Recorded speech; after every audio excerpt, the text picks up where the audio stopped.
Welcome back. Merci beaucoup à toi. Merci encore de l'invitation. Ah, mais non, avec plaisir. Hein? En plus, On est t'étais le podcast le plus écouté en 2025. Merci, ouais, c'est ça que j'allais dire. Merci beaucoup. En fait, ça se doit à quoi? C'est comment?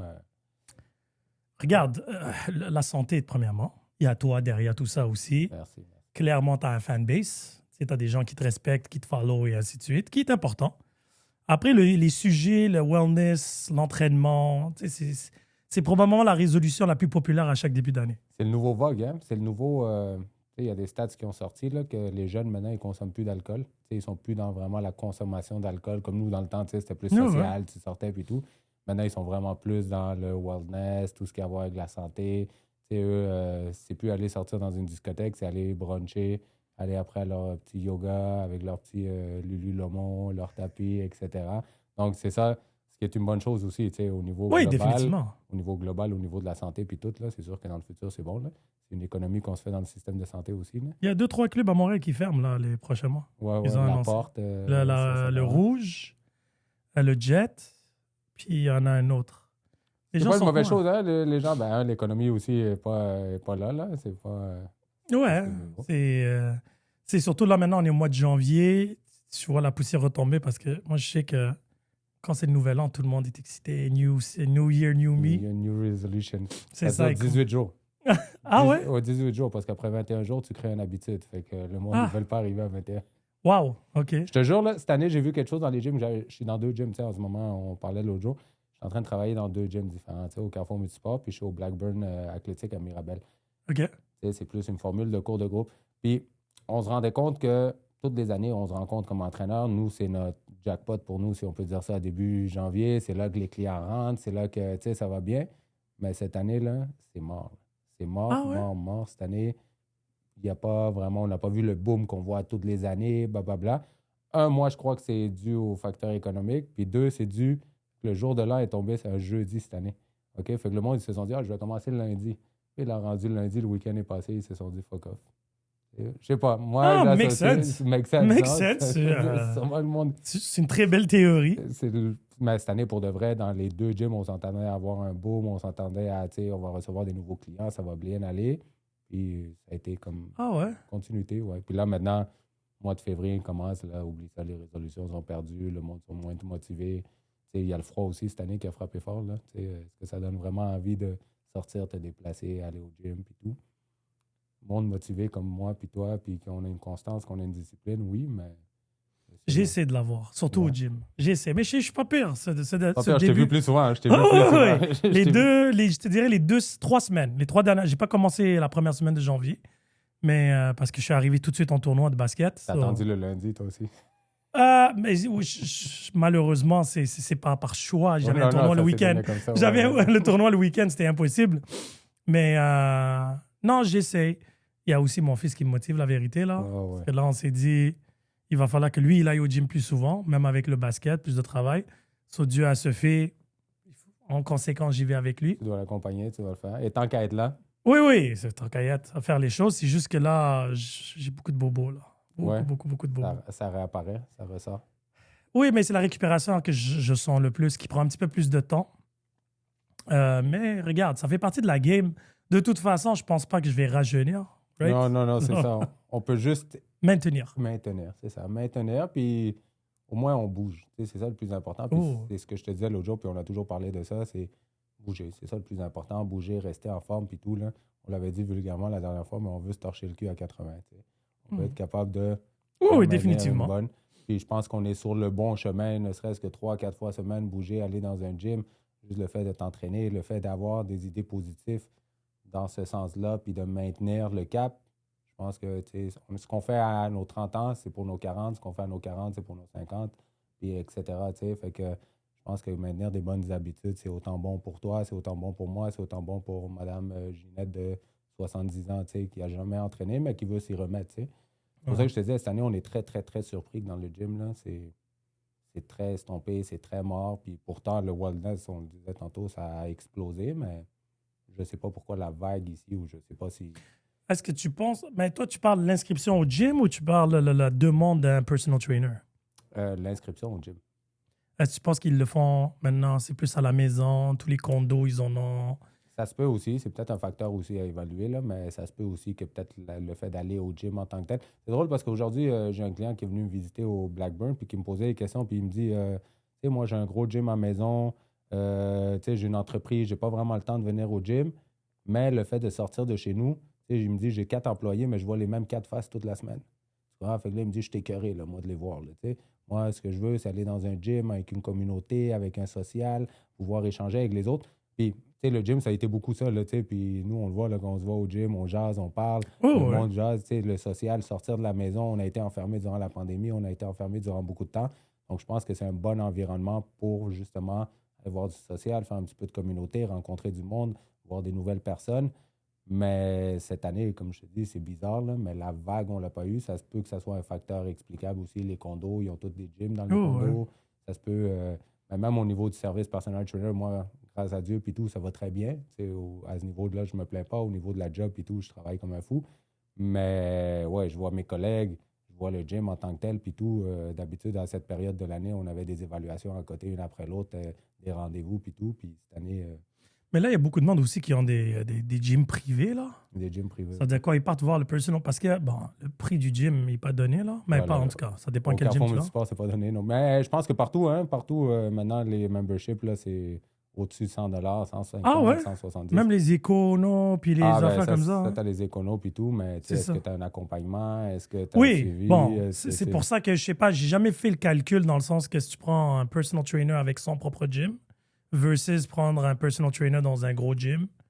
Ben, tu sais, c'est sûr que le taux horaire, mettons, il va varier parce que si moi, mettons, je me déplace chez quelqu'un ou dans un gym, c'est sûr qu'il y a les frais de déplacement qui vont embarquer là-dedans, tu sais. Mais dans un gym, ce qui arrive, c'est que tu dois payer ton membership.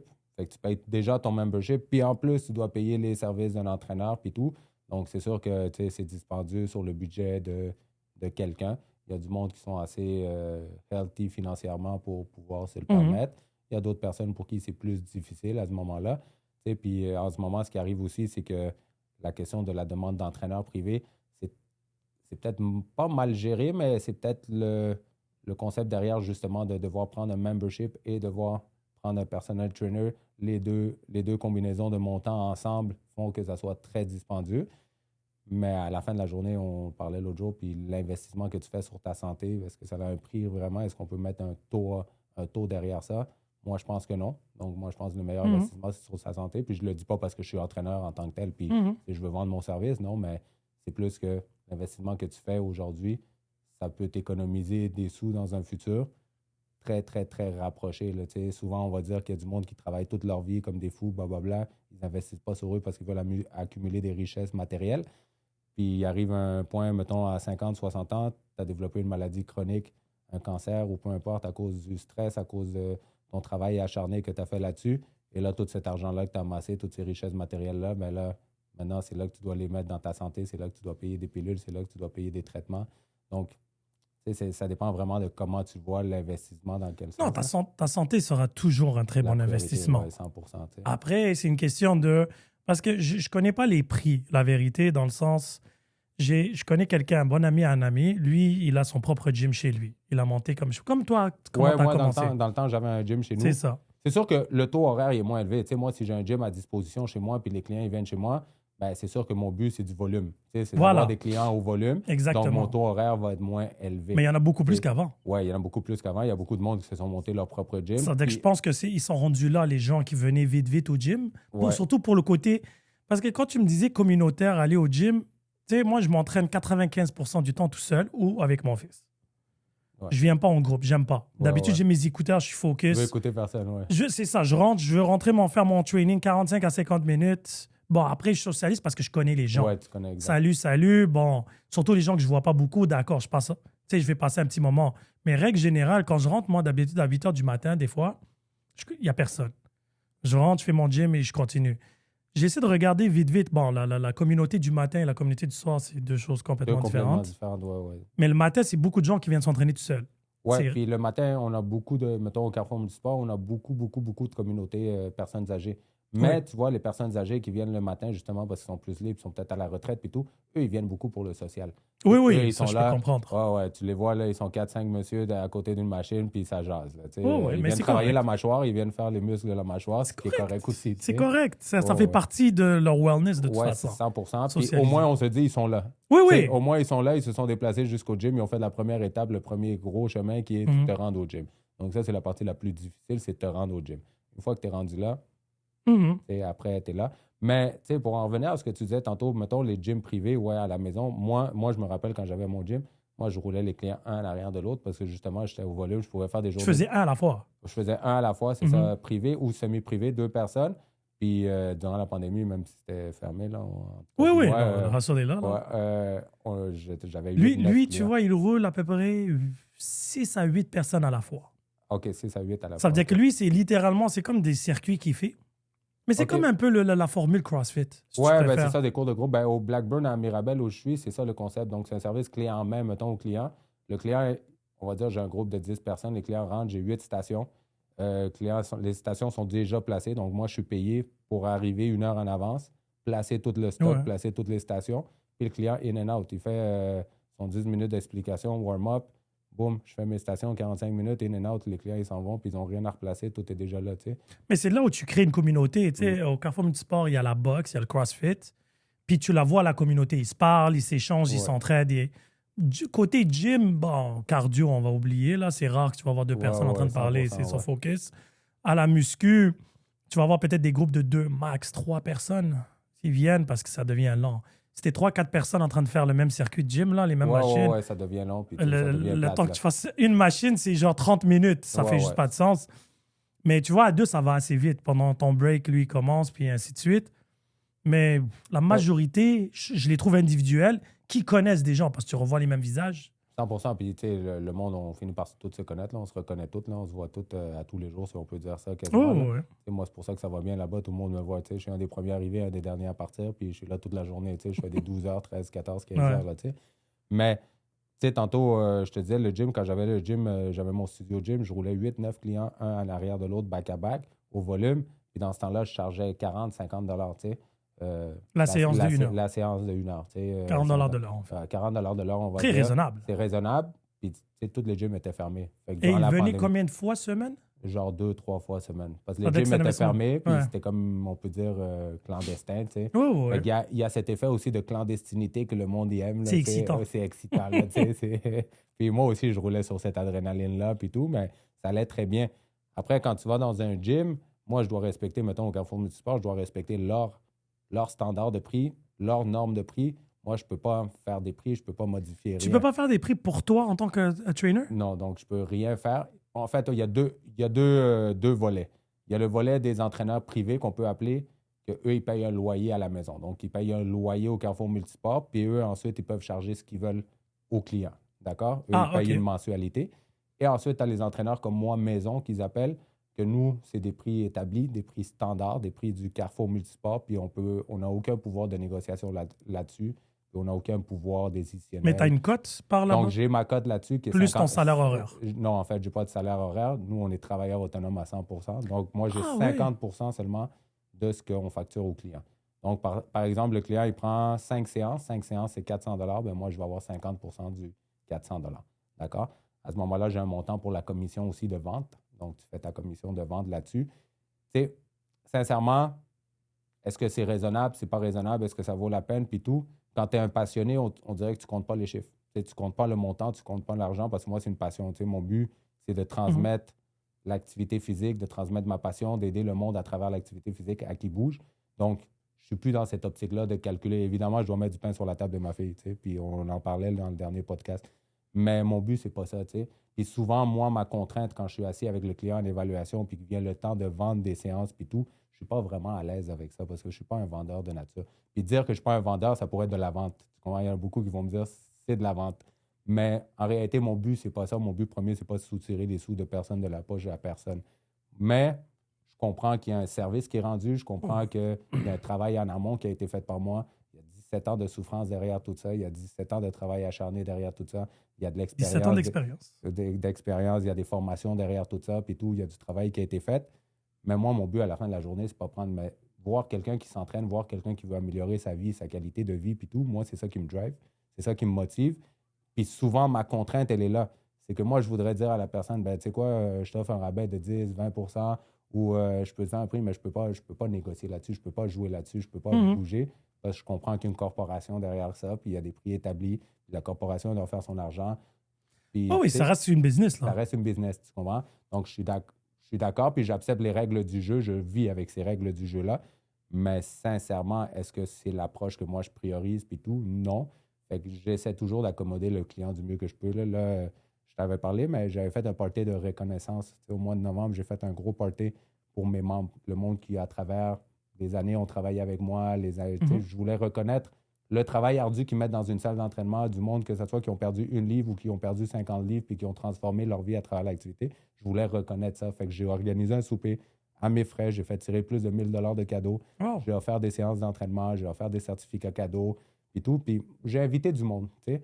Puis je peux te dire que je m'attendais à voir, tu sais, quand tu invites du monde, tu fais 10, 15 personnes. J'ai eu 46 personnes qui sont venues à ce souper-là.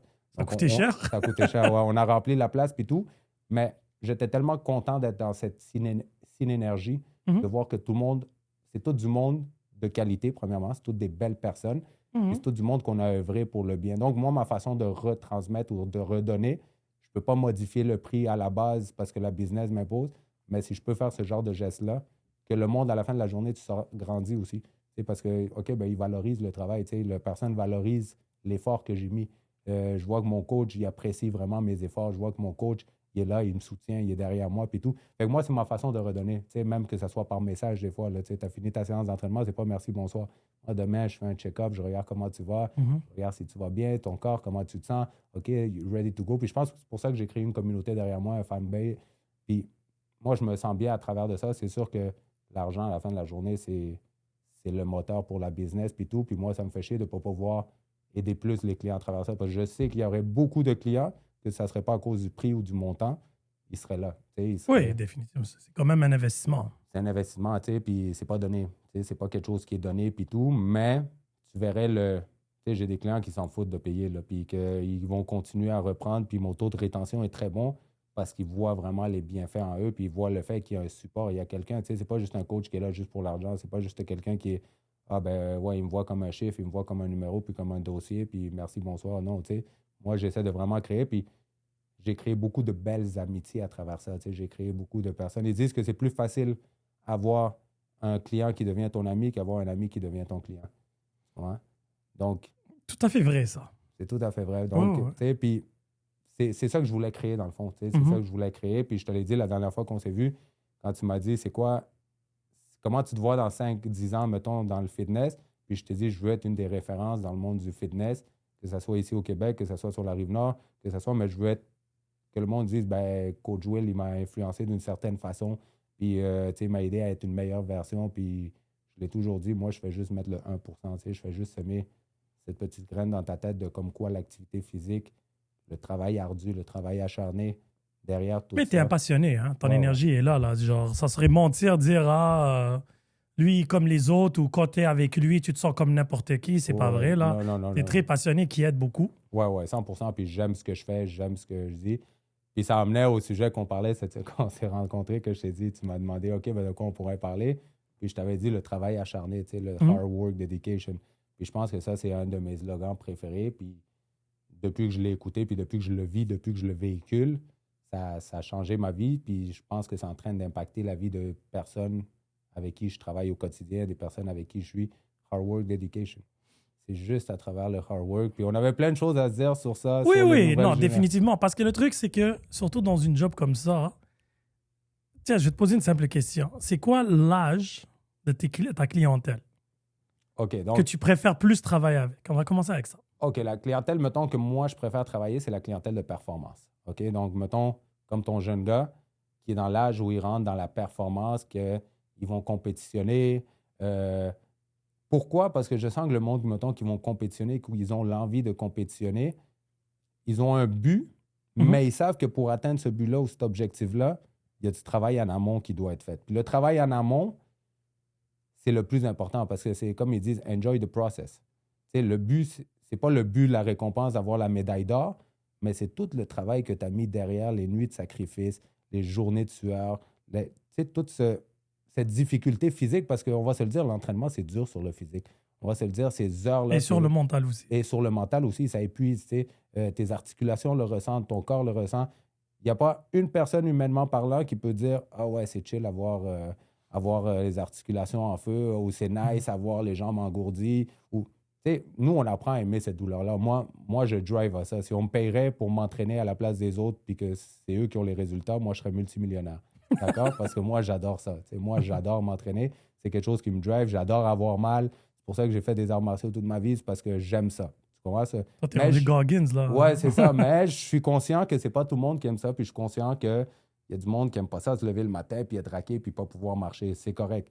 Mais moi, ce que je me dis, c'est que tout ce travail-là que tu es en train de faire, puis tous ces sacrifices-là que tu es en train de faire, ça va t'emmener loin. Puis chaque petit pas que tu vas mettre, chaque petit micro-victoire, là. Des fois, il y a du monde qui ne savait pas sauter à la corde à sauter, puis là, ils arrivent à sauter à la corde à danser. Quelle belle micro-victoire. OK? Parce que cette micro-victoire-là peut t'emmener à faire des double under après. Puis elle peut t'emmener à que quand tu vas faire une compétition, mettons, de CrossFit, ben qu'il y a des double under dans le workout, tu ne vas pas faire comme « Ah, fuck, il y a des double under, je ne peux pas les faire. » Tu comprends? Donc, chaque micro-victoire, chaque micro-pas peut t'emmener beaucoup plus loin. Et c'est ce travail acharné. Il n'y a rien de mieux que travailler à la sueur de ton front. Puis c'est un passage biblique. Tout le travail, toutes les récompenses qui sont à la sueur de ton front te mèneront loin.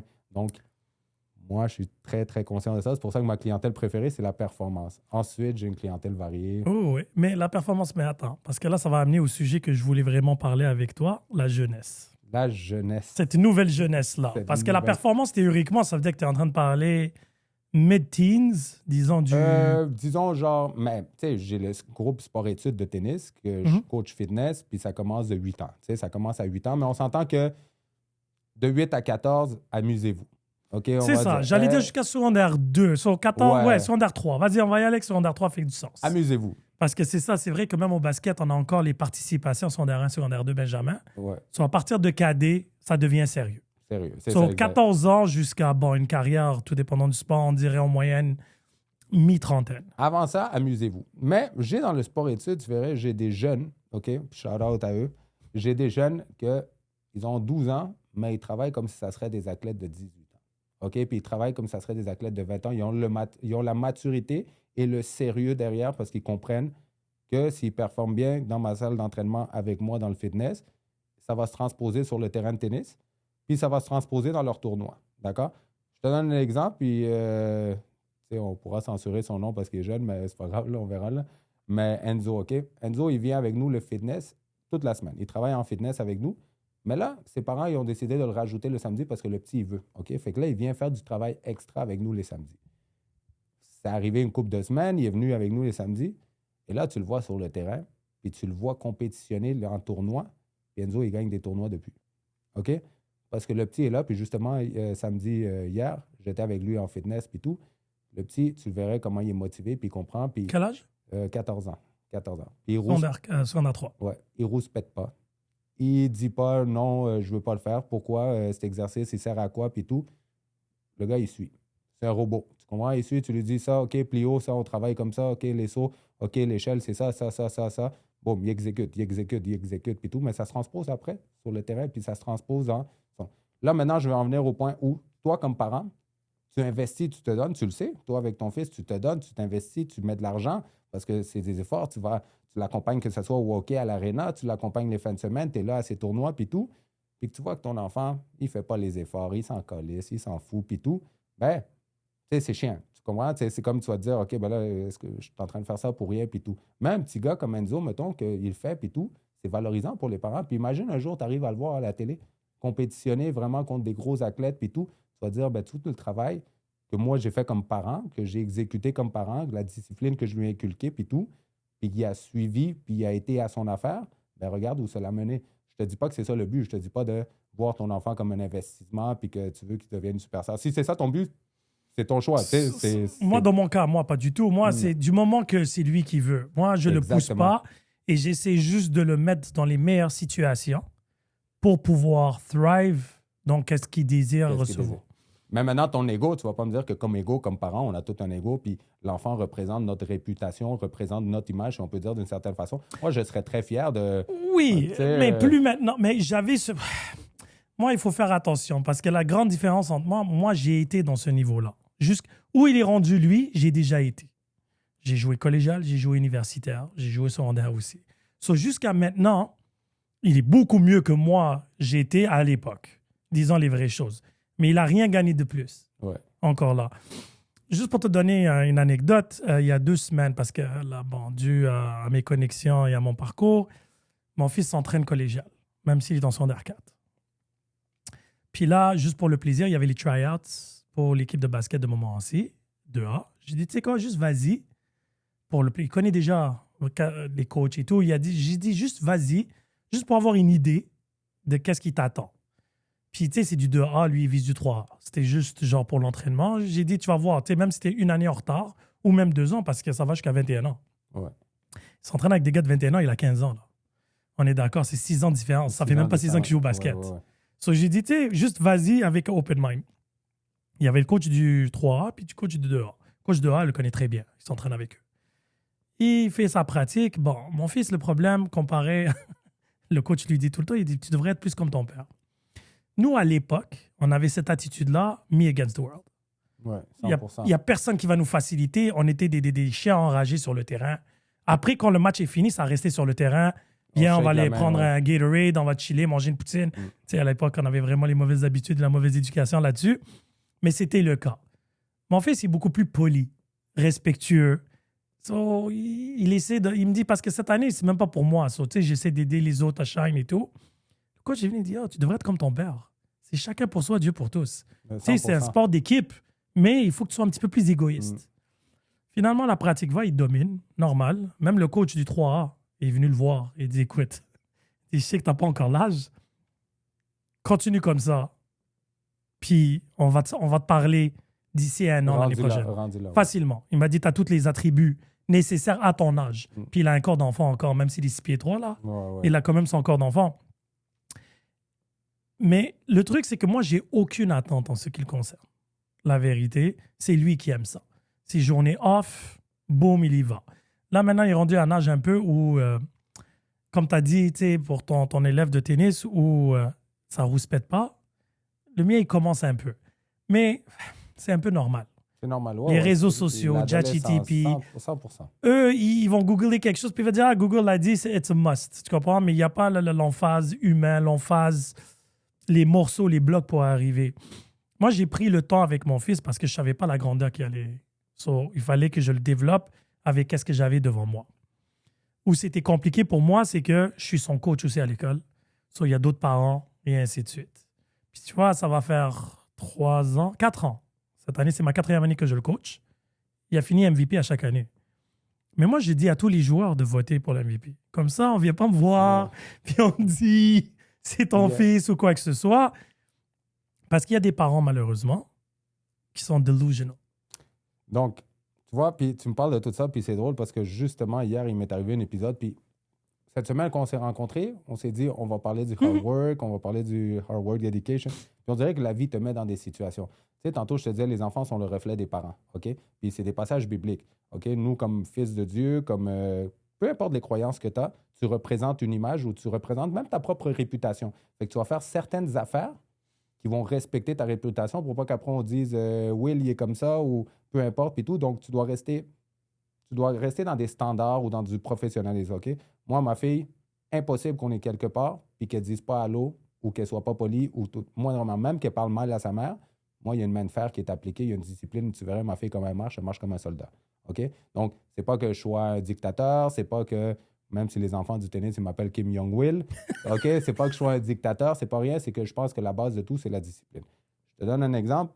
Moi, j'ai un petit gars au tennis sans nommer de nom, qu'il est perturbateur, d'accord? J'ai des enfants, j'ai 5, 6 enfants qui veulent travailler, qui veulent vraiment réussir dans la vie, réussir dans leur sport, réussir. Les parents, ils comprennent que leurs parents investissent 10 000 $ par année pour leur carrière, pour leur futur.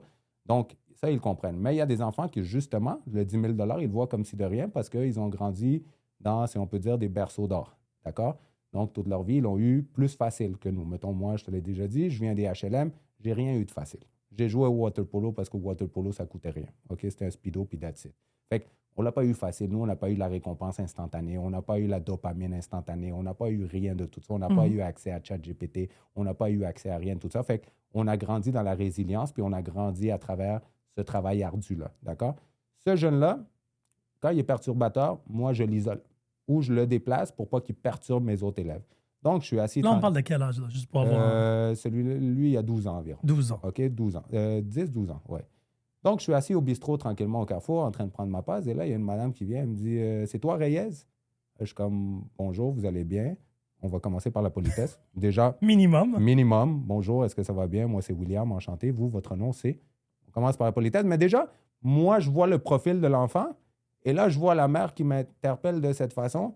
Et là, ça vient de me donner une idée. Okay, ah là, oui, tu sais déjà à quoi t'attendre. Ouais, donc, je comprends déjà de où ça vient certains patterns. OK? Je ne veux pas juger, je ne veux pas rentrer dans la critique, mais je vais juger. OK? Donc, il y a certains patterns de conduite et tout que je vois, que je décèle. Donc, elle me dit mon fils, il me dit que tu l'isoles tout le temps, que tu le mets tout le temps avec les filles et tout. D'accord? J'ai dit OK, madame, mais est-ce que votre fils, il vous dit son comportement dans mes classes? Est-ce qu'il vous dit pourquoi cette situation arrive? Oui, mais moi, je pense que vous devriez vous adresser aux parents. Là, je dis, regardez, madame, on ne va pas rentrer dans les détails. Vous n'allez pas, nous dire comment faire notre travail. On n'est pas parfait. On sait que ce n'est pas la perfection puis tout. On essaie de donner le meilleur encadrement possible selon les connaissances et selon ce qu'on sait. Elle me dit, toi, ta formation, elle est quelle? Là, je dis, madame, par politesse, je vais vous répondre, mais je n'aurai pas pourquoi rentrer dans ces détails-là. D'accord? Par politesse, je vais vous répondre, je vais dire, puis là, regarde ce qu'elle me répond. Elle me dit, une formation qui est faite en ligne en 3 jours. Fait que là, j'entends déjà... Il y a une certaine arrogance. Une certaine arrogance, un certain ton péjoratif. OK? Donc, je dis, regardez, madame, je ne veux pas embarquer dans votre scénario, je ne veux pas embarquer dans une discussion avec vous. Quoi que ce soit, vous pouvez vous adresser à mon collègue Simon, c'est lui qui s'occupe de tout ça. OK? Vous pouvez vous adresser avec lui. Lui, ça lui faire plaisir de vous répondre à toutes vos interrogations, questions. Moi, je suis juste des protocoles. Je suis là pour aider vos enfants à mieux performer sur un terrain de tennis, selon mes connaissances, selon du mieux que je peux apporter. Et moi, je suis juste des protocoles qui m'ont été donnés. D'accord? Ensuite, vous devriez peut-être parler avec votre fils. Je ne veux pas vous dire comment éduquer votre enfant ni rien, mais vous devriez peut-être parler à votre fils pour savoir c'est quoi ses comportements également. Parce que moi, votre fils, je l'ai interpellé plusieurs fois parce qu'il court dans le gym partout. Moi, si un jour il blesse un de mes clients sur mon plancher, 1, c'est nous qui sommes responsables. 2, c'est nous qui se fait actionner. Puis, je ne pense pas que vous allez chicaner ou réprimander votre enfant. Donc, déjà, on va par là. Puis là, elle me dit, le jour que tu auras des enfants, tu verras. J'ai dit, madame, je veux juste vous corriger. J'ai une petite fille de 7 ans, je sais c'est quoi être père. D'accord? Puis 2 minutes après, ma fille, elle arrive, puis elle vient me donner un bisou. Par hasard, je te dis, c'est toutes des affaires qui se Mais c'est bien, t'as complimenté. T'avais l'air trop jeune pour avoir des enfants. Non, c'est ça, je le vois de ce côté-là. Mais moi, je chantais le petit ton arrogant, puis tout, mais je suis resté poli, courtois tout le long. D'accord? Mais moi, je me dis, toi, comme parent, déjà à la base, si tu as ce genre d'attitude-là, puis tu as ce genre d'approche-là, puis surtout, mettons, avec la personne qui est en train d'aider ton fils, parce que moi, je suis là pour aider, je suis là pour faire un apport de plus pour qu'il soit meilleur. Tu ne penses pas que moi, ma perception envers l'enfant, puis j'ai rien contre un enfant de 10 ans, là, je ne veux pas me rabaisser à ce niveau-là, puis tout, il n'a pas volé ma femme, le petit, là, tu comprends? Donc, j'ai aucun problème avec le petit. Mais moi, déjà, ma perception de l'approche qu'elle a eue, à la place d'essayer, pas de m'amadouer ou d'être... Mais si elle aurait été courtoise, si elle aurait été polie, si elle aurait été correcte, moi, peut-être j'aurais fait plus d'efforts avec le petit, d'essayer de le comprendre, essayer de voir, OK, qu'est-ce qui va peut-être moins bien, peut-être ça va moins bien à la maison, on va essayer de lui donner une chance, puis tout. Mais là, moi, mon attitude, c'est sûr que je vais être plus frileux parce que n'importe quoi que je vais faire avec le petit, ça va être mal perçu ou ça va être utilisé contre moi. Tu comprends? Donc, je trouve que les parents, on a une grande responsabilité dans beaucoup des choses, dans le comportement de nos jeunes, dans le comportement après. Puis après, on se demande pourquoi c'est des futurs délinquants, pourquoi c'est des futurs toxicomanes, pourquoi c'est des futurs enfants qui sont... qu'on va dire c'est la société qui les a négligés, mais en réalité, c'est toi comme parent qui les a négligés et qui les a menés à avoir ces comportements-là. Tu sais?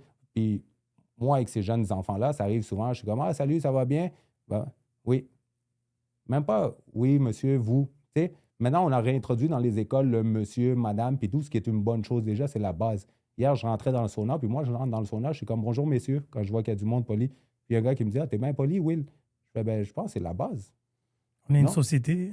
On est une société, on est en communauté, on est avec du monde, on a du monde. Je pense que c'est la base. Puis, qu'est-ce que ça te coûte d'être poli? Qu'est-ce que ça te coûte de bonjour? Puis, tu sais combien de portes ça peut t'ouvrir, ce genre d'attitude-là? Tu sais combien de portes ça peut t'ouvrir? Tu sais jamais qui t'a fait. Mettons, je rentre dans un sauna comme ça, tu sais pas s'il y a... Puis c'est même pas une question d'attendre quelque chose ni rien, mais tu sais pas s'il y a 2 multimillionnaires qui sont là puis ils ont besoin de quelqu'un dans leur team avec la même attitude que toi. Puis là, ils t'approchent juste parce que tu as eu une attitude comme ça positive ou que tu as été souriant ou que tu sais, il y a un monsieur l'autre jour qui m'a croisé, il m'a dit « Perds jamais ton sourire ». Rien, c'est un monsieur que j'ai jamais rencontré, j'ai jamais parlé avec lui puis tout. Il m'a juste dit « Perds jamais ton sourire ». Ah ouais, moi je compare ça quand j'habite dans un immeuble à condo, on prend l'ascenseur. Là, on est avec d'autres voisins. Toujours bonjour. Bonne soirée. Mais il y a des gens, ça baisse la tête, truc. Moi, je continue, je dis bonjour. Ils répondent pas ou ils répondent, je m'en fous. Ils partent et je dis bonne soirée. Bonne soirée, mais c'est parce que c'est la base de l'humanité. Moi, je pense que c'est la base de la politesse. Puis tu vas me dire si je me trompe ou non. Quand tu as été en Colombie, que tu rentrais dans un ascenseur, justement, cette situation-là, le monde te dit bonjour, oui. Oui. Tout le monde est poli. Et moi, c'est ça que j'ai adoré de la Colombie et des pays latins. Et puis c'est pas parce que je suis latin, mais je me sentais qu'enfin, j'étais associé ou j'étais dans une société qui véhiculait ces valeurs-là qui sont la base. Ici, on dirait qu'on est dans l'individualisme, puis c'est pas pour critiquer. Il peut y avoir un paquet de raisons. Non, mais attends. Là, je vais juste souligner quelque chose. Ici, au Québec particulièrement, juste les grandes métropoles. Les grandes métropoles, c'est ça. Parce que quand tu pars en région, tout le monde est super joyeux, respectueux et poli. Montréal, comme New York, les grandes métropoles où tout le monde est pressé, Toronto. Ouais, c'est ça, c'est métro, boulot, dodo. Voilà, j'ai pas le temps d'être poli, puis pourtant, on est bloqué dans le même... Dans le même ascenseur, dans le même cube, là, t'es dans le même cube. Ouais, ça va faire awkward si l'ascenseur bloque, puis là, il faut qu'on s'entraide, genre 12 allez, heures, bonjour là, maintenant. Ouais, c'est ça, 100%. Puis cette nouvelle génération-là, avec la réintroduction du sujet... non, mais la réintroduction du monsieur et ainsi de suite. Moi, j'ai eu un cas avec un de mes joueurs cette année, secondaire 5. Un enfant avec beaucoup de talent physique. Donc, facile et ainsi de suite. Mais il a un déficit d'attention. J'ai appris plus tard qu'il était sous médication. Et je prends beaucoup de temps pendant les pratiques. Parce que moi, en tant que coach, je ne suis pas là pour nécessairement les statistiques. Comme je dis à mes joueurs, qu'on gagne la saison ou qu'on perde, ça ne change rien dans ma vie à moi. Pas comme si c'est quelque chose que je vais mentionner dans mon CV. Ouais, dans ton CV, dans ton curriculum. Tu comprends? Moi, l'idée, c'est que à la prochaine étape, je vous prépare pour la prochaine étape. Là, j'ai des gars de secondaire 5 qui vont arriver au cégep. Puis moi, je suis vraiment de l'école, la défense wins you games. So, je dis, si tu ne cours pas back en defense, si tu n'as pas une vision d'équipe, il n'y a pas beaucoup de coachs qui vont te prendre. Ton expérience de basket va finir D2, D3 au basket. Et c'est fini. Tu comprends ce que je veux dire? Au moins, tu as une approche sincère puis tu as une approche réaliste avec eux. C'est ça. Voilà. Puis moi, je suis très direct avec eux. Je suis très clair, leurs ambitions, avec le talent, qu'est-ce qu'ils mettent. J'ai dit, guys, je vous ai 3 heures semaine, 1h30, 2 fois. J'ai dit, si vous ne donnez pas d'effort au max, pourquoi je vais vous faire jouer? Puis ce joueur-là, il ne jouait pas beaucoup pendant les matchs. Je leur ai dit, j'ai fait beaucoup de tournois cette année pour pouvoir faire jouer tout mon roster au complet. Mais les matchs de saison, c'est juste le selective few parce qu'on est là pour la victoire. Je ne suis pas là pour plaire à quiconque. Et comment tu sélectionnes ceux qui vont jouer? Ceux qui ont travaillé fort ou ceux qui ont du talent mais qui se sont délaissés? C'est une combinaison des deux parce qu'à la fin de la journée, c'est vraiment faire une recette pour gagner. Là, tu sais, mon équipe, je peux te dire, sur le point de vue de talent pur, je pourrais te dire que j'ai à peu près 7 joueurs. Je prends toujours 10 et les 4 autres, ou même le 5e et je bump 1, ça dépend de comment, tu sais, c'est de pratique à pratique. Il y avait un joueur qui était 12e sur mes 15. Là, maintenant, il est rendu 8e. Lui, il est toujours sur le roster. Et c'est quoi la différence que lui a fait par rapport aux autres? Il ne lâche pas. Il court toujours et défensivement, il est dans ta face. Et le dernier match, en plus, il est venu me voir. La dernière fois, il est venu me voir. Il me dit, coach, le dernier match, tu ne m'as pas fait jouer beaucoup. Je dis oui. Je dis parce que je n'avais pas besoin d'un défenseur. J'avais besoin de points. J'étais à la fin de la journée. Je vous ai dit, les matchs, on est là pour gagner. Puis je lui ai dit, tu sais quoi? Tu peux être pas d'accord avec ma décision. Ma question est, tu aurais pris la place à qui? Des joueurs que j'ai vu jouer. Et là, il me dit, je dis, est-ce que c'était la défense qui manquait? Parce que l'équipe adverse a juste fait 38 points. Mais le problème, c'est qu'on ne marquait pas assez, nous non plus, au début.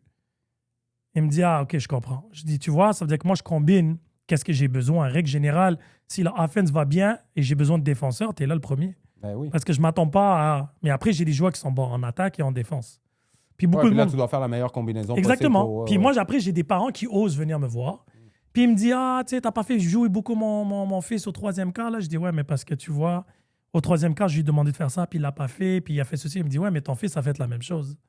Je dis, mon fils a fait la même chose 100%. Je dis, mais la différence, c'est que mon fils est le meilleur défenseur de l'équipe, 2e meilleur attaquant de l'équipe. Il prend les rebonds et c'est lui qui monte le ballon. Est-ce que ton fils est en compétition dans la même position que mon fils? Non. Je dis, alors, à la fin de la journée, lui, il peut se permettre. Il y a 4 turnovers dans le match. Oui. ton fils a 2 puis il est sur le banc. Oui. Lui, mon fils a le ballon 90% du temps. C'est lui qui monte le ballon pour faire la passe. C'est normal qu'il va avoir des turnovers. Je dis, ça fait partie de la game. Et on va se dire quelque chose entre toi et moi, sincèrement. C'est ton fils aussi à la fin de la journée, même si tu t'en fous de ça, puis je suis plus sévère, ouais, parce que tu plus sais sévère. Que, lui, quand je le fous sur le banc, non, mais il le sait. Puis l'affaire, c'est que moi, mon attente... Tes standards sont plus élevés. Beaucoup plus élevés. Mais lui, il y a le poste. C'est comme si tu avais une équipe de football américain. Mais il y a le potentiel pour répondre à tes standards, justement, et dans les pratiques, je suis sûr qu'il se donne. Puis moi, je l'ai vu cette semaine au gym. Il fait le travail que sûrement beaucoup de ces autres jeunes-là... Non, personne. Mais il faut comprendre que mon fils joue sous niveau présentement. Il joue du D3 à Laval. Quand il jouait du D1 au début de l'année, mais j'ai changé d'école. C'est-à-dire que pour lui, ça, autre que se faire blesser, c'est vraiment juste une plateforme avant la prochaine. Ouais. Et le truc, c'est que moi, je l'ai prouvé plusieurs fois. Une fois, je n'ai pas fait jouer mon fils 5 quarts. On perdait par 12. Je dis, guys, à la fin de la journée, même moi, je ne veux pas dépendre que sur lui. Mais le problème, c'est que même l'équipe, sur le terrain, il facilite la job à tout le monde. Moi, ce que je trouve plate, puis mettons, dans ce que tu me dis, c'est qu'il y a des parents qui ont le culot. OK? Puis c'est correct que tu ne sois pas d'accord, mettons, avec les décisions d'un coach, puis tout, puis ça revient au sujet que je te parlais tantôt. Mais il y a des parents qui sont osés, qui ont le culot de venir remettre en question tes décisions alors qu'ils ne sont pas à ta place. Parce que être gérant d'estrade, c'est facile. Okay? Non, mais définitivement. Mais qu'est-ce qui m'énerve, en fait? C'est que j'ai dit aux parents, premièrement, ne parle pas d'un autre joueur. Que ce soit mon fils ou autre. Parle de ton fils. De ton fils, exact. Tu me demandes pourquoi il n'a pas joué, je vais te donner les raisons. Maintenant, si tu veux comparer ça à un autre joueur, j'ai zéro stress avec ça. Je dis, mais juste, on va rester une chose. Au basket particulièrement, c'est un sport où tu joues toutes les positions. C'est pas comme au hockey ou au foot. Tu es défenseur, attaquant, milieu de terrain. Au basket, tu es tous ces affaires-là.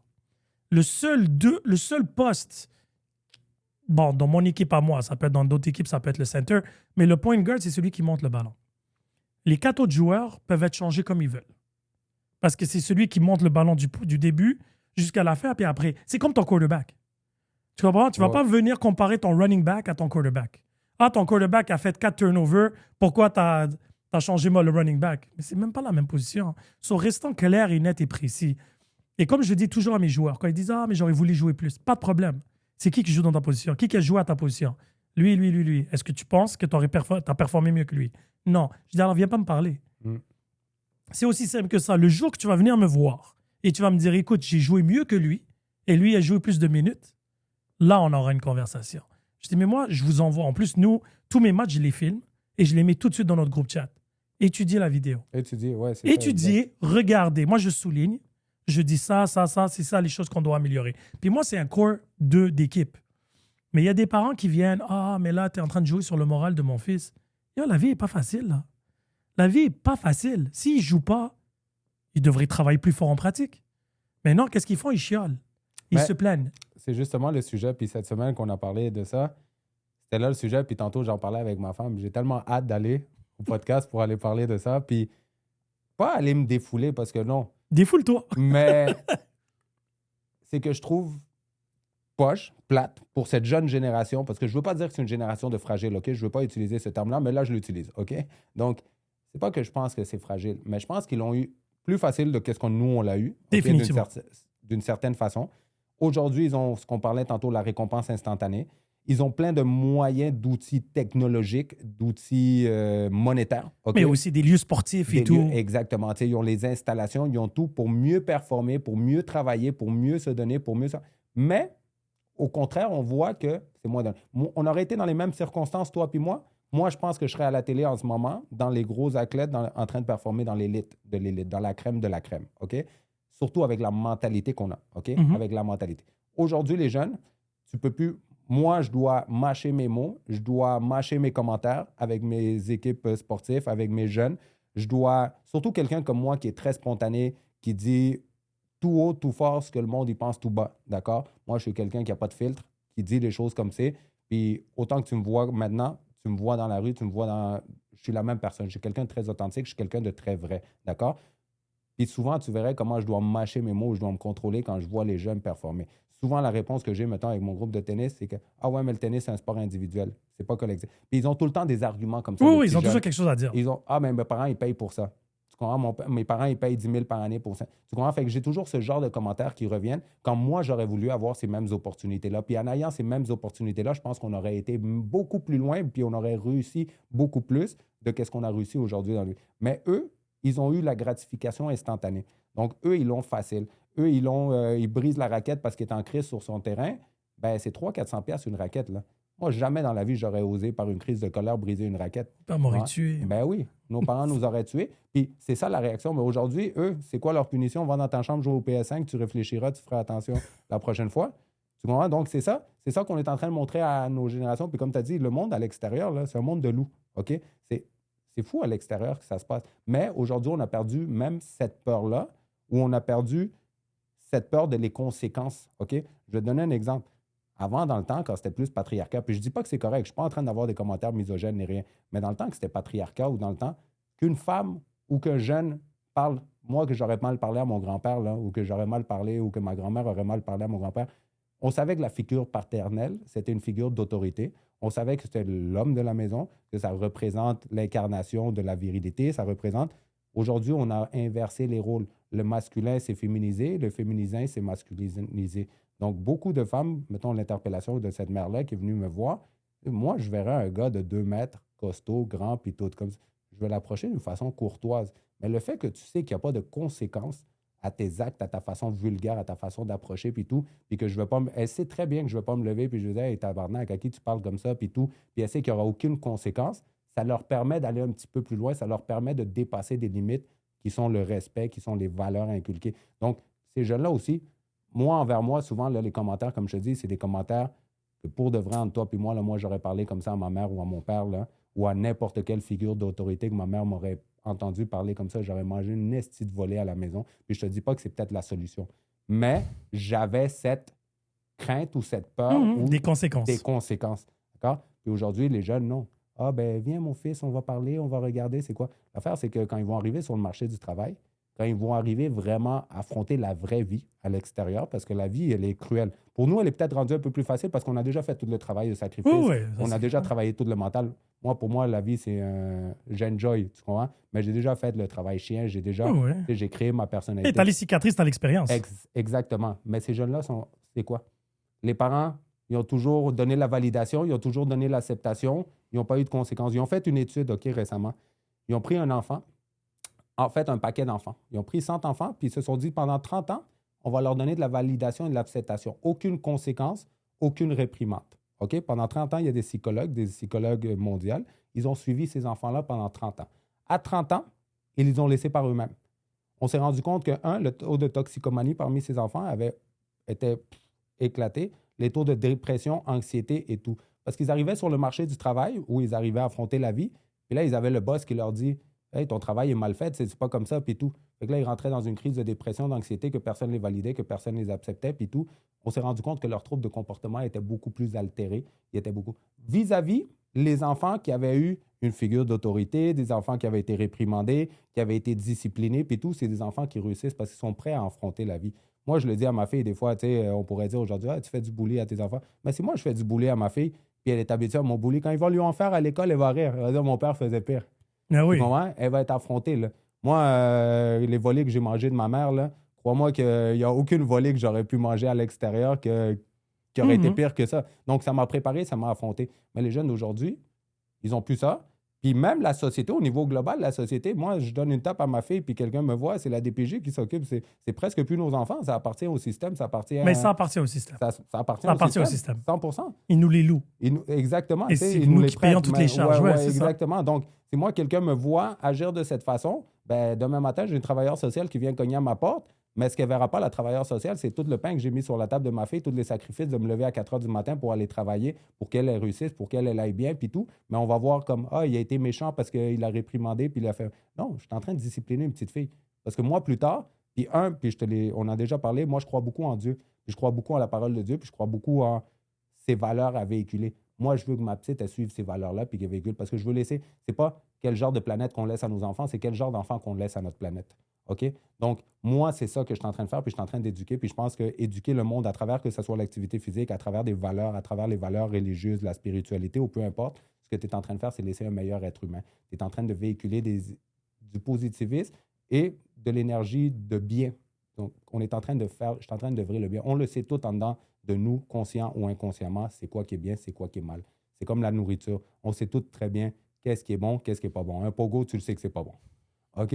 Une pizza pochette, tu le sais que c'est pas bon. Tu le sais, tu comprends? J'ai pas besoin de te faire... Mais ça goûte bon, des fois. Ouais, ça goûte bon, c'est sûr qu'au goûter, c'est bon, mais j'ai pas besoin de te faire une maîtrise en nutrition pour savoir qu'est-ce qui est bon. Tu comprends? Donc, c'est la même chose pour nos enfants aujourd'hui, mais beaucoup de parents, puis je critique pas, chacun a sa façon d'éduquer ses enfants, puis tout, mais je pense qu'il y a beaucoup de laisser aller, beaucoup de gratification instantanée. Ils ont besoin d'une tablette, on leur fournit la tablette. Ils ont besoin de... Oui, mais est-ce que tu dirais... Parce que le truc, c'est... Bon, on est d'accord qu'on peut blâmer les parents, comme on peut blâmer les enfants.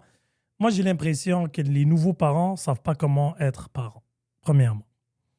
Parce qu'il y a dû au fait qu'il faut qu'ils travaillent énormément juste pour subvenir aux besoins principaux, le loyer, la nourriture et tout. Le capitalisme rapace dans lequel on est. Exactement. Le problème qui arrive maintenant, c'est que le parent travaille, les deux parents travaillent. Comparé à avant, il y avait toujours la maman à la maison. Exact. Il y avait toujours ce côté d'éducation, cette valeur toujours en principe. Tu vois ta mère travailler, s'occuper de la maison, le papa qui revient le soir, longue journée de travail, le respect qu'il se donnait. C'était l'exemple donné. Maintenant, aujourd'hui, les parents travaillent, finissent tard. Ils sont déjà fatigués. Ils n'ont pas le temps. Prends ta tablette. Laisse-moi tranquille le temps que je prépare le souper ou le Uber Eats ou whatever it is. Maman, papa, tablette. Voilà.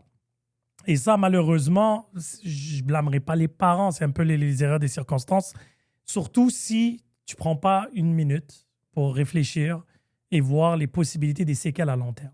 Je te pose une question. Est-ce que tu penses que ça fait partie de l'agenda politique, social, global qu'ils ont envers, et je veux le voir de cette façon, détruire d'une certaine façon le noyau? C'est quoi le noyau le plus fort de... Le noyau familial, tu parles? Le noyau familial. Donc, moi, je pense qu'on est en train de s'attaquer à cette valeur-là qui est le noyau familial. Et je ne veux pas rentrer dans... Oui, mais moi, je ne pense pas que c'est ça. Je pense que c'était une séquelle, une répercussion. Moi, la consommation reste, c'est de la consommation. Je pense que la hyperconsommation, les séquelles de ça a affecté la famille, l'éducation, les écoles, les médecins et ainsi de suite. Parce que je ne pense pas que l'objectif était de... Tu sais, quand tu manges mal, tu ne manges pas mal pour avoir un problème de rein ou de foie. Tu manges mal parce que c'est de la nourriture qui coûte pas cher et qui goûte bon, right? Mais c'était l'objectif de multinationales et des corporations. C'est de vendre. C'est de vendre. Et les side effects, c'est les cigarettes, là, les vendeurs de cigarettes à l'époque, c'est pas pour te donner le cancer. C'était pas ça l'objectif. L'objectif, c'est que tu achètes le plus de cigarettes possible. Alors, on disait que c'était bon pour le stress, c'était un très bon atout social. C'était ça le marketing parce qu'ils voulaient, l'objectif était que tu achètes plus. Après, ils ont réalisé, oups, le side effect de ça, c'est le cancer. Mais je ne pense pas de la même façon que le side effects des familles et tout, comme la télévision. Maintenant, tout le monde est sur la télé, tout le monde est sur les tablettes. Je ne pense pas que l'objectif, c'était de ruiner la famille. Moi, je pense que c'était une répercussion de la hyperconsommation. Je pourrais être d'accord avec toi, mais moi, je pourrais voir, ou si on y va, mettons, un peu plus dans le côté spirituel, je pense que ça serait une bonne arme ou ça serait un bon... Mettons, le diable, ça serait un bon moyen de mécanisme de lui d'aller détruire ce noyau-là, parce que si tu n'as pas une famille unie, si tu n'as pas une famille qui véhicule les valeurs religieuses, oublions la religion aussi, qui véhicule des valeurs... Non, mais prenons la religion, parce que même la religion, son plus grand obstacle, c'est le capitalisme. Tu comprends? C'est que, parce que la religion en général, c'est d'être humble, d'être simple et d'être posé. Le capitalisme, c'est pas ça, ses valeurs. Achète plus, il y a toujours nouveau. Tu sais, tu réalises que tout le monde a des iPhones et tout le monde a relativement un iPhone de 2-3 ans. Tout le monde a des Apple Watch, tout le monde a des tablettes. Tu comprends? Puis là, je parle juste d'Apple. Après, on peut aller dans tout ce que tu veux d'autre, là. Mais le truc, c'est que je pense pas que eux, leur but, c'était on va attaquer la religion, on va attaquer la famille. C'est qu'on veut qu'ils achètent plus. Et dû à ça, il va falloir brûler des ponts. Et de là où est partie la foi. Donc, c'est un effet secondaire. Exactement. Moi, je ne pense pas qu'ils étaient là en train de planifier dans le marketing, puis on va dire, écoute, on va ruiner des familles. Mais non, c'est peut-être pas ruiner des familles, mais dans leur marketing, c'est qui leur clientèle cible? C'est les enfants. Oui, mais attends. Alors, je vais Ben ouais, mais ça a toujours été comme ça, les jouets depuis les années 80, 90. Le truc, c'est que si tu regardes les big... Puis je te conseille de voir le film. Le film s'appelle Thank You for Smoking. Là, maintenant, ça changerait aujourd'hui en 2026, mais je pense que ce film-là est sorti début 2000. Puis les 3 grandes compagnies, c'était la cigarette, l'alcool et les armes. Gun. Je parle aux États-Unis. So, le film s'appelle Thank You for Smoking, puis c'est des gars qui sont dans le marketing de ces corporations-là et les attaques, comment ils les attaquent en justice, comment ils trouvent des moyens, et ainsi de suite. Aujourd'hui, si tu prendrais ce même film-là aujourd'hui, ça serait les réseaux sociaux, right? Ça serait tout ce qui est consommation, technologie, que ce soit PlayStation 4, 5, 6, les iPhones et ainsi de suite. Et probablement le troisième, ça serait tout ce qui est sucrerie, la consommation en trucs. Et que tu le veuilles ou pas, leur objectif, c'est que tu reviennes constamment. Et les side effects vont s'équiller de ça. L'obésité pour le sucre pendant X temps, tu comprends, les céréales, etc. Tu sais, ouais, c'était bien santé, c'était marketing. Tu sais, où je vais l'en venir, mettons, c'est comme tu regardes des corporations comme les Pfizer et pharmaceutiques, etc. Mais ils sont tous connectés. Oui, c'est ça, mais là, est-ce qu'on va se faire censurer pour ça? Non, mais bon. Non, que je me fasse cancel une deuxième fois. Ouais, c'est rendu là, mais as-tu déjà vu dans les 200 ans d'histoire, mettons, de Pfizer, est-ce qu'ils ont déjà guéri une seule maladie? Mais voilà l'erreur que beaucoup de gens font, incluant toi dans ça. Ils ne sont pas là pour guérir. Pour guérir, non, absolument Ils sont là pour patcher. Ouais. Même un médecin te dit, un médecin ne va jamais avoir... Tu vois, ça, c'était pendant le COVID que c'était surtout sorti. Il y avait une entrevue avec un médecin, puis il lui a dit, tu sais, avec tout ce qu'on sait sur la diète, la nutrition, etc., est-ce que tu es au courant que ça pourrait éviter tout? Il me dit, mais nous, on ne part pas à l'école pour éviter. Nous, on est là pour guérir les symptômes. C'est ça leur objectif. 100%. La tête dirigeante pour la recherche pour le diabète, il a dit, pourquoi je trouverais un remède quand j'ai un client à vie? Eux, c'est business. Non, ils vont perdre leur job. Hein? Mais voilà. Si tu n'as plus d'oncologie, si tu n'as plus de... Ça veut dire que si le capitalisme, maintenant, que ça soit sur les réseaux sociaux, ils font plein d'argent et des milliards, et les side effects, c'est des déficits d'attention, ça veut dire que les compagnies pharmaceutiques vont trouver des médicaments pour essayer de te focus et tout. Tout le monde est gagnant, sauf le consommateur. Sauf le consommateur, la population. Voilà. Et c'est malheureux, mais c'est comme ça. Ça veut dire que le petit 5% corporate s'entraident entre eux. Right? Si regarde dans le cancer, nous, on fait des remèdes pour patcher. C'est plate parce que, tu sais, on regarde tout ça puis on se dit, mettons, moi, je te parlais de ma profession qui est noble. Tu sais, moi, je suis en amont qui lutte contre toutes ces corporations-là en amont, à petite échelle, parce que je suis vraiment à petite échelle. Je suis individu par individu. Dans une journée, j'ai 4-5 clients puis des cours de groupe à donner. Donc, j'impacte, on va dire, une vingtaine de personnes par jour.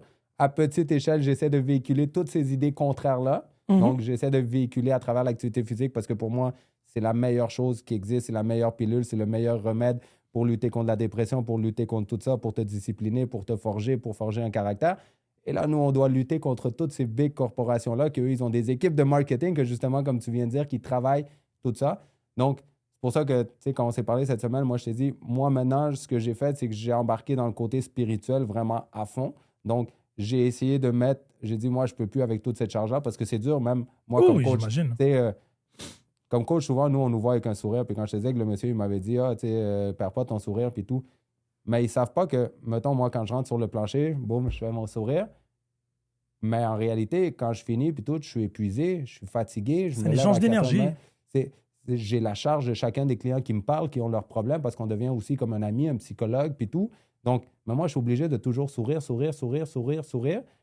Mais dans le fond, tu sais, on est des penseurs, on a un côté philosophe de rue, puis tout. Puis on sait qu'on est en train de lutter contre des méga corporations, des méga problèmes de société, la nutrition. Le monde, c'est sûr qu'ils veulent sortir un vendredi, un samedi, ils veulent se bourrer la face de junk food et tout ça. C'est normal, ça fait partie des désirs humains.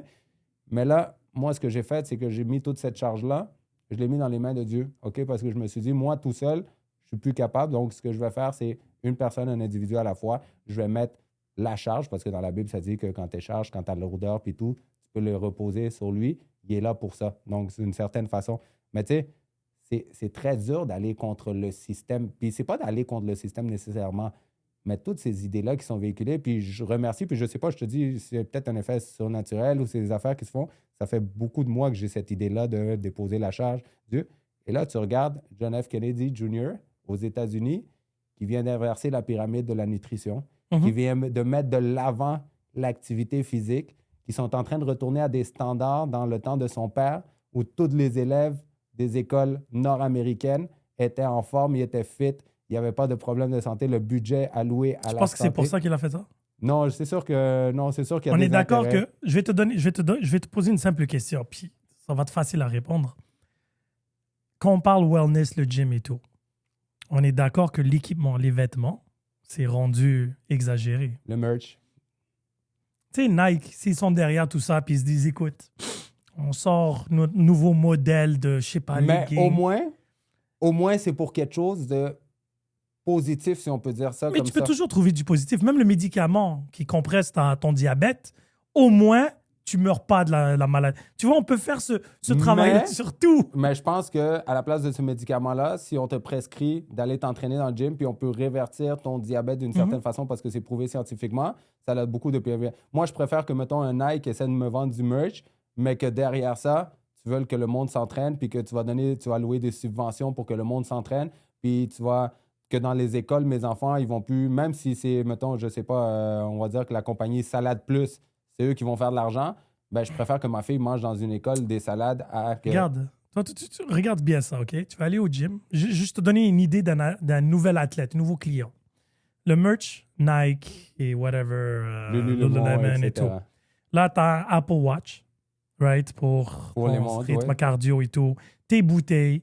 Après, tu t'entraînes, tu as des bobos, tu as besoin de compress socks, les problèmes, médicaments pour les problèmes de jointure, ainsi de suite. Ça finit. Protein shake, créatine.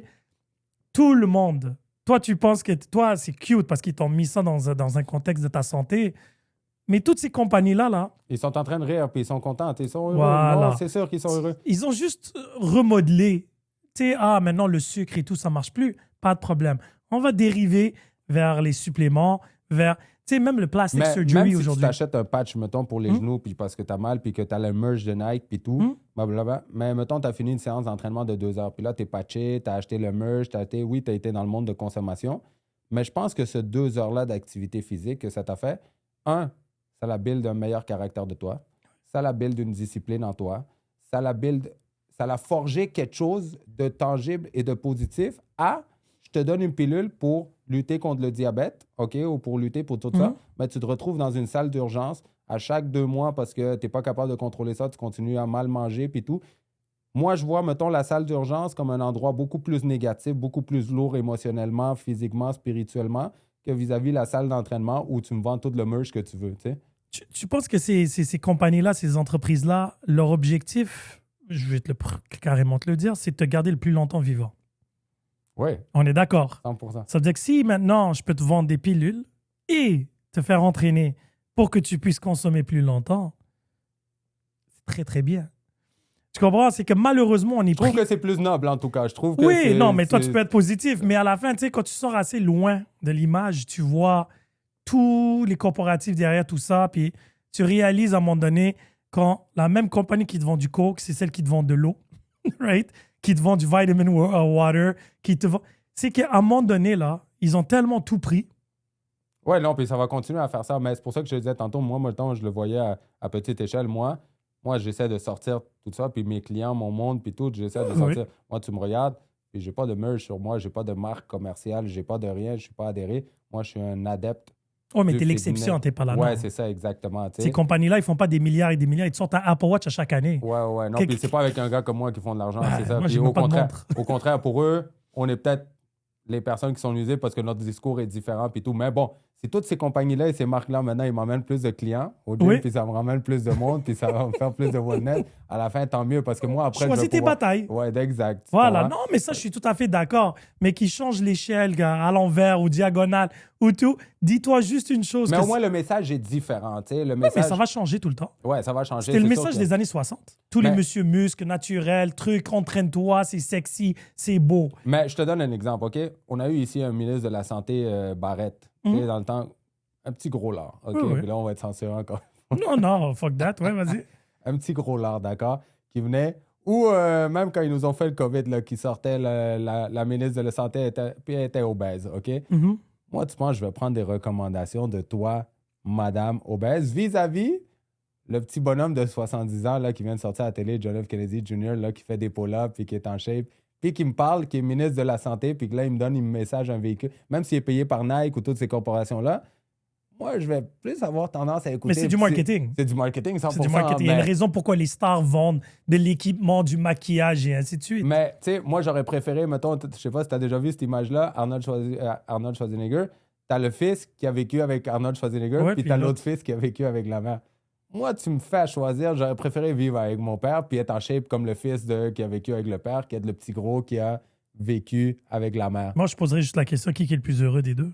Je pense le petit gars en shape. Parce que toi, tu associes shape à joie. Non, j'associe... Mais je vois Goggins, moi, c'est le plus loin de la personne la plus heureuse. Même lui, il le dit. Mais j'associe c'est maladif, son obsession. Ouais, c'est peut-être maladif. Puis mon obsession, elle est peut-être maladif aussi. Mais j'associe que je suis mieux outillé par rapport à la vie en général. Est-ce que vivre plus longtemps veut dire vivre mieux? Non. Alors? Mais être capable de me torcher le cul à 80, vis-à-vis que ma femme vienne me torcher le cul, je vais être plus heureux de me le torcher moi-même que quelqu'un me torche. Sadek, si je traduis, qu'est-ce que tu viens de dire? Tu veux juste pas dépendre sur quelqu'un. Je veux pas dépendre de personne et je veux dépendre à 100% de moi. Puis toute ma vie, j'ai dépendu. Tout à fait d'accord. Donc, c'est pas que je sois plus heureux, mais en ce moment, OK, je te donne un exemple. En ce moment, moi, je suis quelqu'un de très heureux dans la vie. Je suis très content avec le peu que j'ai. Moi, mets-moi dans un gym, puis je suis heureux. OK? Donc, mais je demande pas plus à la vie, je demande pas plus. Puis tout, de juste avoir mes fonctions pour pouvoir m'entraîner. Et tu sais, le niveau de dopamine qu'on a en sortant d'un entraînement, d'un sauna, d'un bain d'eau froide, tu sais, tout ce qui est lié avec le fitness, la dopamine que ça crée. Et je vais être honnête avec toi, pour avoir été dans le monde de la drogue, pour avoir touché fond, pour avoir consommé, pour avoir, puis c'est peut-être un message même pour les prochaines générations, puis pour les autres personnes qui nous écoutent, pour avoir il n'y a aucune drogue et il n'y a aucun stimulus externe jusqu'à maintenant qui m'a apporté les mêmes bienfaits que l'entraînement m'apporte au niveau de dopamine. Maintenant. Jusqu'à maintenant, ouais. C'est jusqu'à ce qu'ils inventent quelque chose. Mais pour l'instant, je continue avec ça. Il n'y en a aucune. À niveau comparatif de ma vie jusqu'à maintenant, donc de ce que je peux te dire, il n'y en a aucun qui m'apporte ce stimulus qui tout. Puis j'ai un client l'autre jour qui me disait en joke, ben une chance que tu l'as essayé le gym, tu comprends? Parce que sinon, on ne sait jamais. Tu sais, on est du monde extrémiste. Moi, je suis quelqu'un qui va à l'extrême. C'est allez, si je sors, moi, c'est pas OK, je bois 2 shots avec toi. Là. On finit la crise de bouteille, d'accord? Puis on va jusqu'à l'extrême. Puis si on finit en dedans, ben, c'est une bonne soirée, OK? Donc, c'était tout le temps l'extrême. Puis tout. L'entraînement, pour moi, c'est venu pallier tout ça. Puis c'est venu m'emmener ce côté-là. Mais à la différence que là, c'est discipliné, c'est conscient. Il y a un acte conscient derrière. Donc, c'est pour bien. Et ça m'a mieux outillé à affronter la vie. Ça m'a mieux outillé. Moi, je pense, je te l'avais dit la dernière fois, mettons les arts martiaux. OK, on va dire les arts martiaux, savoir se battre. Que je pense que comme homme, comme protecteur de famille, comme personne qui est un père, puis tout, c'est la base. OK, tu dois savoir te défendre, tu dois avoir une capacité physique en cas de situation. Ça ne veut pas dire que je ne vais pas paralyser si un jour il arrive une situation. Ça se peut que je fige. Mais je suis outillé, si on va dire, j'ai certaines notions, capacités, ou même le fait de savoir contrôler mon calme, de savoir m'outiller. Donc, je pense que c'est nécessaire à tout ça. Donc, ça m'amène une certaine confidence, ça m'amène une certaine confiance en moi, ça me prépare à affronter une situation qui pourrait, espérons, et on touche du bois, que ça n'arrive jamais, mais si j'aurais à l'affronter ou à l'arriver, je suis mieux outillé et préparé. Et ces éléments-là, à travers les arts martiaux, ben, ça m'a permis de créer une identité, de créer une discipline, de créer une personne qui est plus sûre de soi. Je rentre dans une pièce, je suis plus sûr de mes moyens et tout. Puis si jamais il arrive de quoi, puis je dois protéger ma famille, je suis en fonction. C'est mieux être, pour de vrai, un guerrier dans un jardin qu'être un jardinier à la guerre.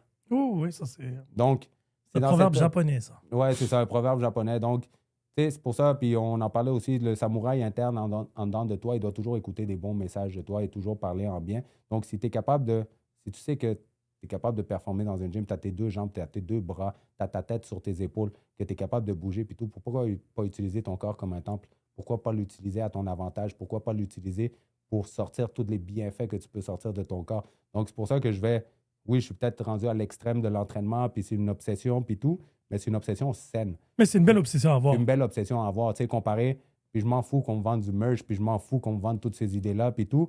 Je préfère ça à me dire, je suis un passionné de la nourriture, mettons, puis ce qui n'est pas mauvais, puis de la... mais je mange du junk food, j'essaye des... Regarde, il faut choisir son poison à la fin de la journée. Après, il y a des poisons qui vont te tuer beaucoup plus vite que d'autres. Mais tu sais, mon but aussi, tu sais, tantôt tu parlais de la longévité. Moi, je pense que mon but, c'est même pas une question de longévité parce que je suis conscient que je peux traverser la rue puis je me fais frapper par un auto puis toutes ces années de sacrifice que j'ai mis, ben c'est pas pour rien, mais sont peut-être disparus comme ça en une fraction de seconde. Tu sais, je sais pas si tu as vu le boxeur AJ. Il était avec ses 2 amis en Nigeria. 2 amis super en shape, en forme. Les gars, ils ont toujours été dans le monde du fitness. Puis un accident d'auto, puis t'es parti comme ça, tu sais. Donc, je suis conscient de ça. Mais je pense que les années que je suis là-dedans ou les années qui vont me rester ou que Dieu ou que la vie me donne la grâce de pouvoir continuer à vivre, que je les œuvre et que je les utilise pour glorifier mon temple, glorifier son œuvre à lui, ben, je pense que c'est un, positif, c'est dans un environnement positif. Deux, je pense que je peux que faire du bien et retransmettre du bien parce que je suis en train de véhiculer des idées du bien et c'est du bien. Tout à fait. Ton cheminement, il est très humble, mais tu sais, à la fin, moi, en tout cas, personnellement, c'est une question de balance. Tu as une vie à vivre. Bon, après, c'est...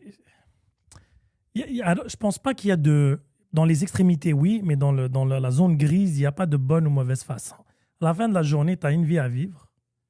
Du moment que tu n'as pas de regrets, on s'en fout. Tu comprends? La santé, oui, parce que la santé physique influence le mental aussi. 100%. So, d'une manière ou d'une autre, c'est une très bonne chose. Après, je connais des gens qui sont obsessifs. Moi, j'en suis un. Je suis conscient que je suis un obsessif, mais je pense que je suis rendu obsessif dans le sens mental. Puis là, tu viens de toucher un grand point.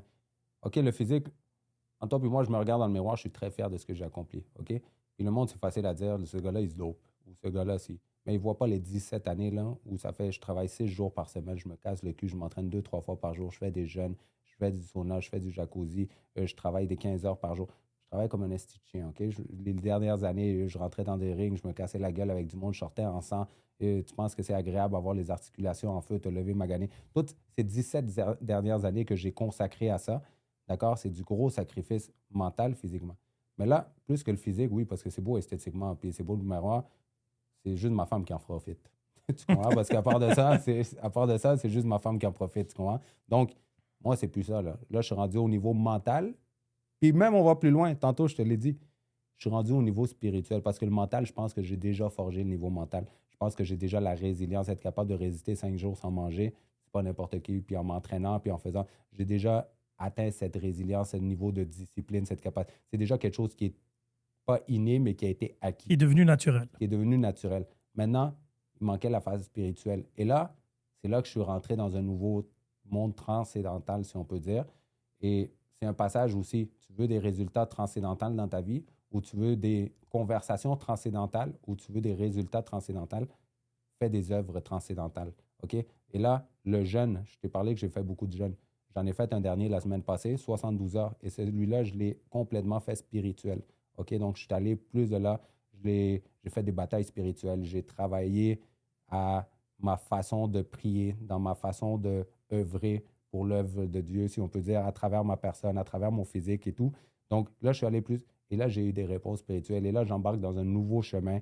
Je fais une nouvelle formation. Je veux arriver à des nouveaux objectifs qui vont me permettre d'atteindre plus de monde et tout. Puis, tu sais, ça a bien tombé qu'on s'est rencontrés puis qu'on a parlé de ce podcast. Puis, je pense que c'est une belle plateforme pour pouvoir le faire puis pouvoir atteindre un auditoire plus large à travers de ça parce qu'on ne sait jamais qui a besoin d'entendre ce genre de message. On ne sait jamais si ça peut sauver une vie ou quelqu'un qui est en train de passer un mauvais moment et se dire si ce gars-là il a été capable de le faire, de où il vient, de comment il a œuvré, ben pourquoi pas, tu sais. Puis là, on est rendu au niveau spirituel et c'est là que je sens une paix plus intérieure. Je pense qu'on est toujours à la recherche de cette lumière-là.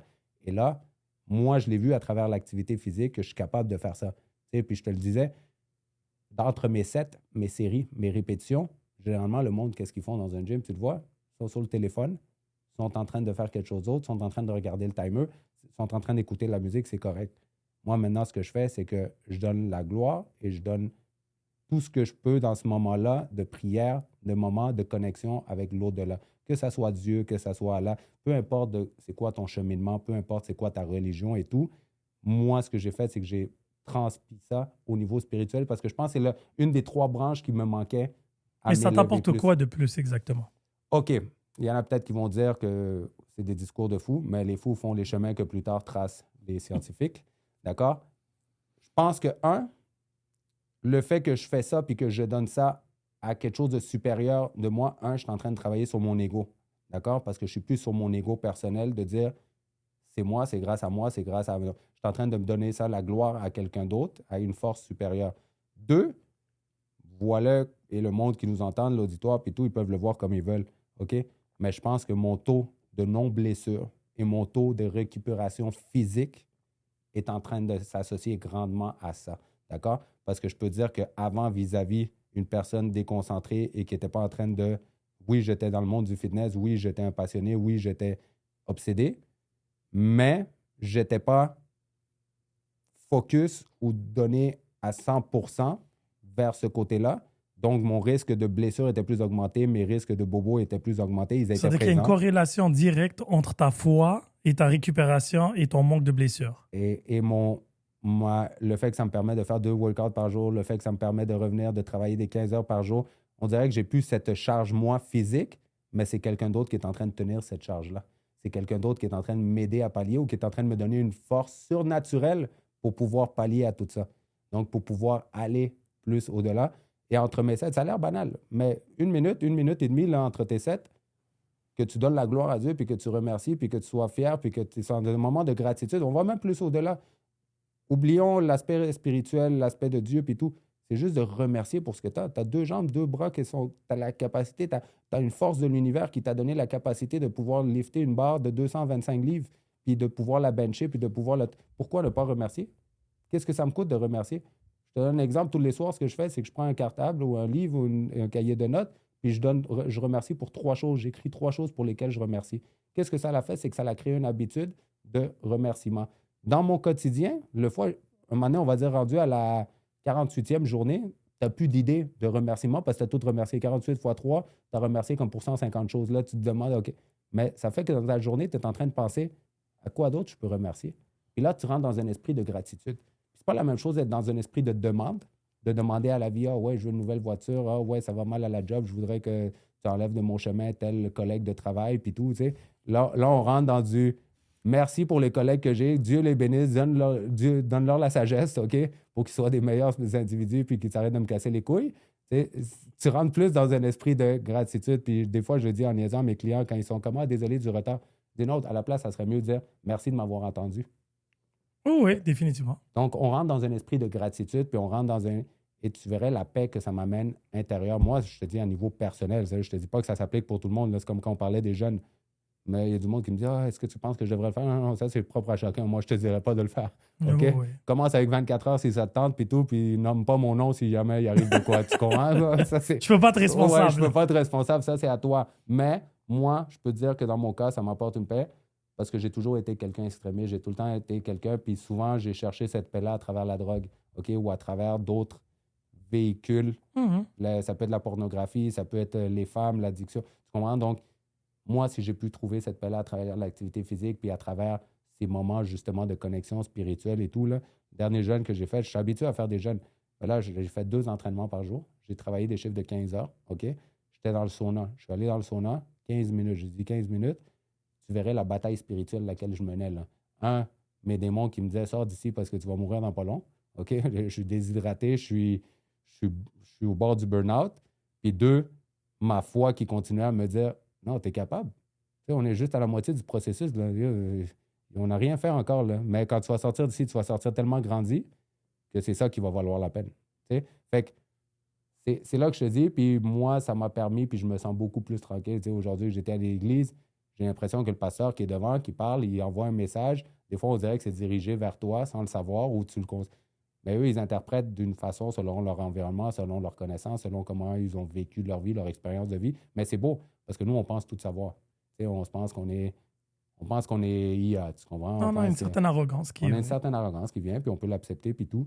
Mais eux, ils ont un message différent qui te véhicule. Et là, quand tu l'entends de quelqu'un d'autre, de la voix de quelqu'un d'autre, ou toi, tantôt, tu me parlais, je t'écoute, j'entends ces messages différents, je vois une perspective différente, ça peut faire que du bien. Ça peut juste ouvrir des chemins dans mon cerveau, de comprendre aussi un petit peu plus, de voir qu'il y a d'autres idées, de véhiculer d'autres idées. Puis tout.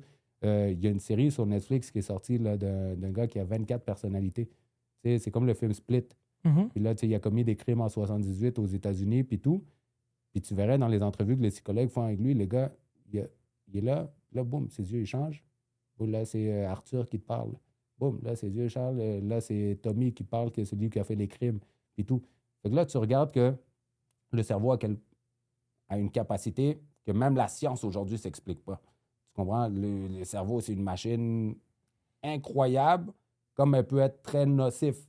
Ça peut être très nocif pour des individus. Il y a beaucoup de monde qui ont des dépressions, des anxiétés. Mais c'est dans tout, ça, en fait. Il n'y a absolument rien sur cette terre ou dans cet univers, en fait, de ce qu'on sait, qui est juste, genre, positif. N'importe quoi peut être trop boire d'eau, trop respirer d'oxygène. Tu comprends ce que je veux dire? Qu'il y ait des choses minimalement pour notre survie et existence. On peut avoir une surconsommation. Le cerveau, particulièrement, comme toute machine, peut dérailler. Peut s'altérer, ben ouais, oui. Ouais, exactement. Mais c'est pour ça que je te disais, le spirituel, moi, en ce moment, c'est ça que c'est en train de m'apporter. C'est en train de... Puis je sais pas si c'est un effet placebo. On parlait des blessures tantôt. Tu m'as posé la question. Je sais pas si c'est un effet placebo. Mais je préfère cet effet placebo-là. Mais oui, c'est clair. Pour moi, c'est un game changer dans cet effet placebo-là. Là, tu vois? Puis si j'ai un bobo, puis je peux mettre ma main, puis je dis Dieu, guéris-moi, puis le bobo est guéri, puis demain, je peux m'entraîner. Je sais pas si c'est ma main. C'est du conditionnement. C'est du conditionnement, puis c'est très correct. On fait du self-conditioning régulièrement, de toute façon. Et puis, il y a du monde qui nous conditionne différemment de vouloir consommer plus. Tu vois, le sucre, c'est du conditionnement, ça pète des neurones. Puis vouloir manger plus, puis c'est de là où vient l'obésité. Tu sais, on grossit pas dû au sucre. C'est que l'effet cervical qu'on prend du sucre nous dit « mange encore ». Et c'est littéralement ça. Puis là, tu vois une publicité, il y a des couleurs, il y a des formes, la musique, et ça te rappelle quelque chose, on veut manger. On est constamment bombardé par du conditionnement. Maintenant, il y a du conditionnement qui peut être vu comme quelque chose de positif. Tu vois, des publicités de santé, des publicités de... Ah oui, OK, je vais aller. C'est bon, cette fois-ci, I'm gone. Tu sais, oui, sur TikTok, ça arrive souvent dans mon feed maintenant. Les quotes, là, les phrases, là, you're only coach, dude, c'est ça, exactement. Puis c'est cool, il n'y a pas de problème. Après, il y a des gens qui partent en excès. Tu sais, les Goggins, je donne toujours lui comme exemple. Parce que lui, tu sais, oui, conditionnement, oui, on est capable de faire tout ce que tu veux. Il y avait 17 os pétés, puis il a continué son marathon de 3. C'est l'exception à la règle aussi, on s'entend. Tu sais, c'est 1 sur 1 milliard. Là, oui, mais peu importe qu'ils disent que c'est Dieu, que c'est sa croyance ou que ceci. Moi, personnellement, assis confortablement dans mon sofa, je dis, je veux pas devenir comme lui non plus. Tu sais, il y a un juste milieu. Il faut trouver vraiment un équilibre. Exactement. Du même coup, de l'autre côté opposé, un gars qui a des problèmes de peau, qui est obèse, qui prend des drogues, je dis pas que je veux être comme lui non plus.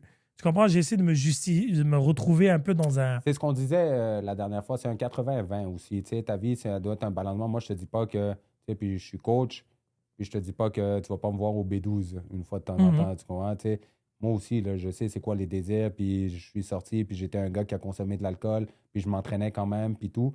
Mais là, c'est de voir à quel point ces effets nocifs-là, ils prennent une prédominance. Moi, je me suis rendu compte, puis là, ça fait 1 mois environ que je ne consomme pas d'alcool, puis que j'essaie de mener une vie plus en accord avec ce que je preach, d'accord?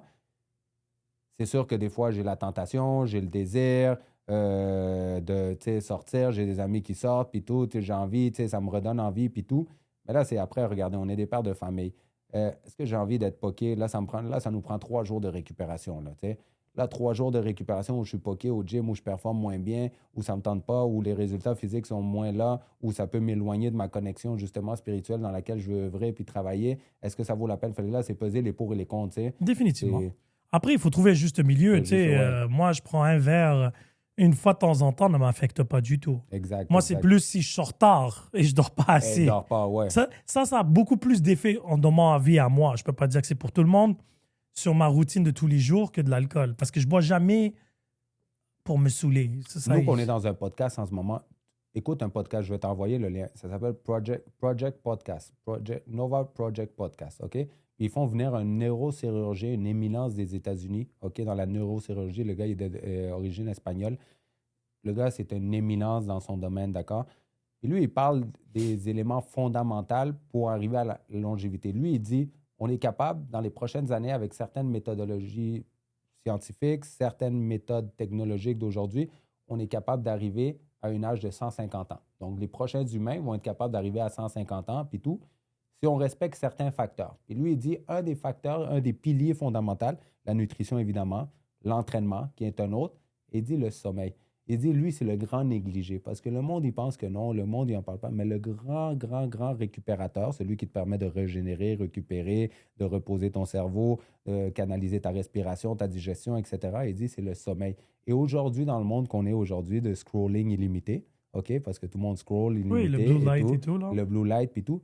Il dit, là, c'est là qu'on s'est rendu compte que c'est un des problèmes fondamentaux. Fait que là, il y a des compagnies, comme tu disais tantôt, qu'eux, ils sont là pour ça. Mais oui. Le Ring, le petit Ring. Là, tu as le 8 Sleep Infini qui s'appelle. C'est un lit dans lequel il est capable de thermoréguler la température de ton corps selon... Donc, il y a des sensors dans le lit pendant que tu dors.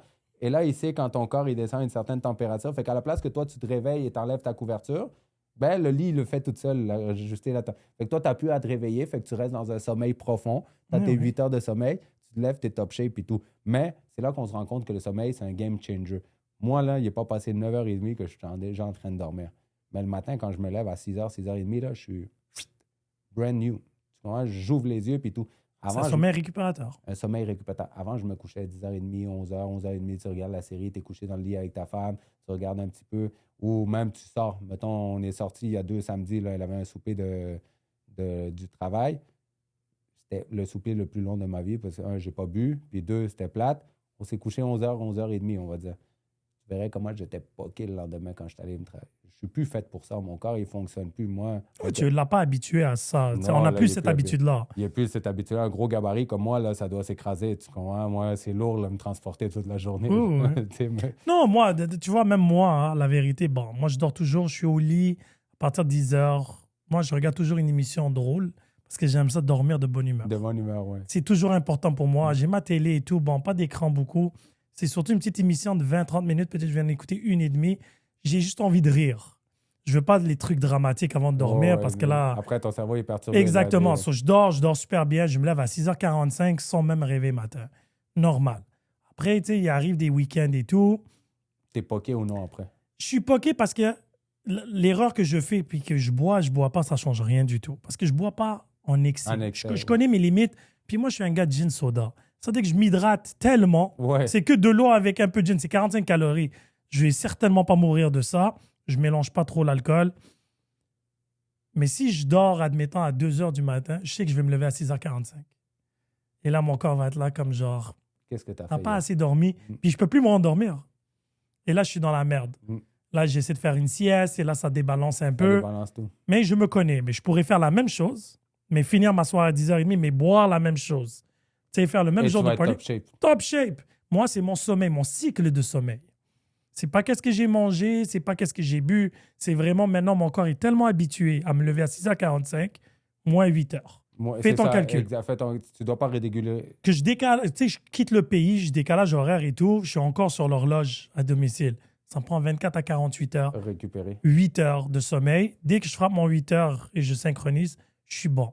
Maintenant, je suis rendu à un stade où je choisis mes batailles.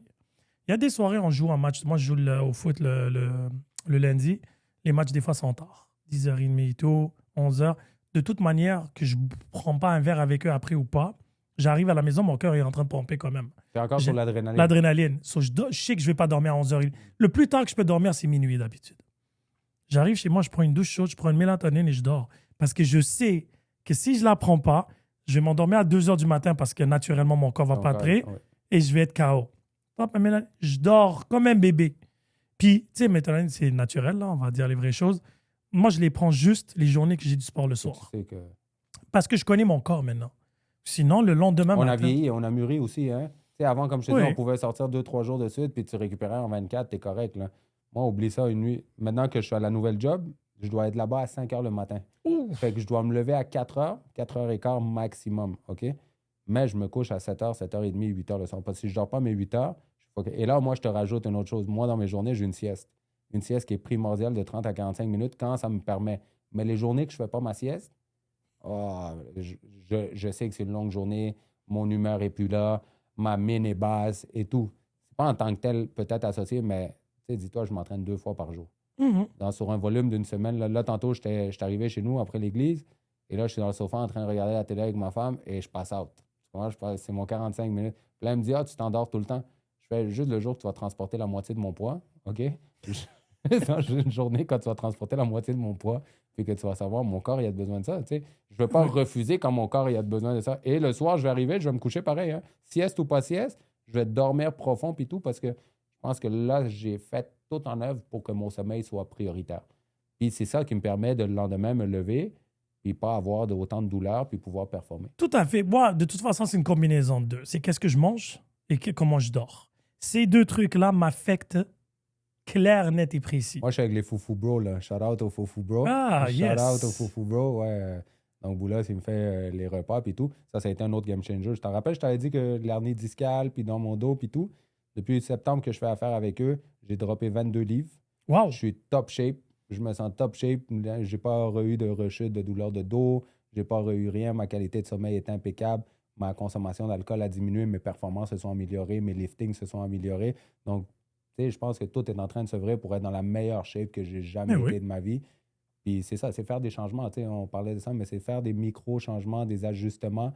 C'est ça que j'ai toujours été quelqu'un de discipliné. Il faut juste écouter ton corps. Ton corps va te le dire de toute manière. C'est ça, 100%. Moi, tu sais, j'étais sur le carnivore. Je le suis encore, entre parenthèses, mais j'ai eu des petits relapses.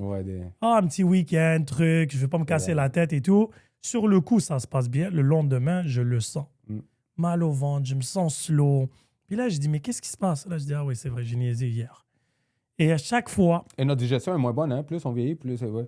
Moi, avant, là, c'était comme la crème glacée. Là. Je buvais ou je mangeais, puis c'était direct aux toilettes. Ah ouais? Maintenant, c'est plus lent. Puis je le vois, je le réalise.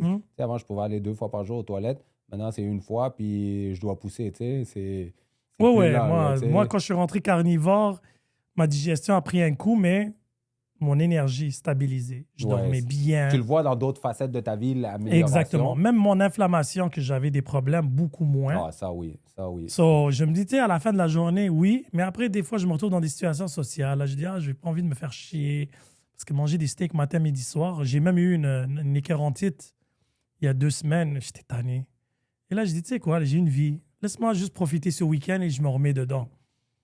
Dès que j'ai mangé, 2 heures plus tard, je l'ai regretté. Mais tu sais, on a la capacité, et toi, tu as la capacité de dire, j'abandonne pas, puis je le refais, même si j'ai laissé une journée. Tu sais, il y a du monde, mettons, OK, non, aujourd'hui, fuck off. Là, je vais pas aller au gym, je vais pas bien manger. OK, fuck off. Là, demain, la même chose. Puis après-demain, la même chose. Puis ça crée un pattern. Nous, on a la capacité de dire, OK, j'ai fuck up aujourd'hui, mais je reprends mes bonnes habitudes. Puis mais mon corps me le permet plus. Tu sais, quand on était jeune, ça passait crème. Tu comprends? Tu manges 2 poutines, tu finis une bouteille de vodka, ça te prenait 3 heures à récupérer, tu passes à autre chose.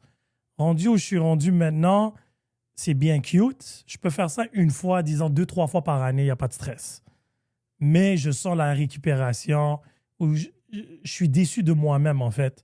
Parce que tu avais les outils, on sait les conséquences. Tu t'es oublié, c'est correct. Mais là, tu payes assume. Oui, voilà, assume. Assume. Et là, je suis là, bon, il faut que j'apprenne. Moi, tu sais, qu'est-ce que j'aime dire à ma femme? Que maintenant, on est rendu des messieurs. Là, je lui dis, moi, maintenant, tu m'appelles monsieur. OK? Moi, maintenant, je suis un monsieur, je suis un gars zen, un gars calme. Je veux être traité comme un monsieur maintenant. Je veux plus être traité. OK, j'ai fini, j'ai encore l'argent, j'ai encore l'énergie, je fais des jokes et tout, mais je veux être traité comme un monsieur, tu comprends? Je veux être traité comme avec paix, zénitude, relax, faire mes siestes, dormir à l'heure qu'il faut, manger parce que si je sais que je mange pas. Tu sais, avant, comme tu dis, tu mélangeais, maintenant tu mélanges du café au lait, là, puis tu vas diarrhée direct, tu comprends? Donc, j'ai toujours pris mon café noir, sans savoir. C'est exact. Donc, c'est pour ça que je dis, tu sais, avant ça marchait, maintenant ça marche plus. C'est pour ça que j'aime faire cette analogie puis dire, maintenant je suis un monsieur. OK, maintenant je suis un père de famille, je suis un monsieur. Même dans les discussions avec les humains, ce que j'ai fait cette année, puis je me suis dit, ma résolution cette année, tu sais, tout le monde, c'est cliché, là, des résolutions, mais cette année, c'était ça. Je veux juste m'entourer de personnes qui multiplient et pas des personnes qui divisent dans ma vie. Tu sais, c'est juste ça que je veux. Je veux juste multiplier les bonnes choses. Je veux juste du monde qui apporte, qui additionne et pas qui enlève. Donc, je veux vraiment agir comme un monsieur sage. C'est une très belle résolution. Très belle résolution, là, tu sais, des discussions inutiles. Je te parlais de la madame qui est venue m'interpeller. J'aurais pu l'envoyer chier, j'aurais pu être... Non, c'est quoi, que Dieu vous bénisse.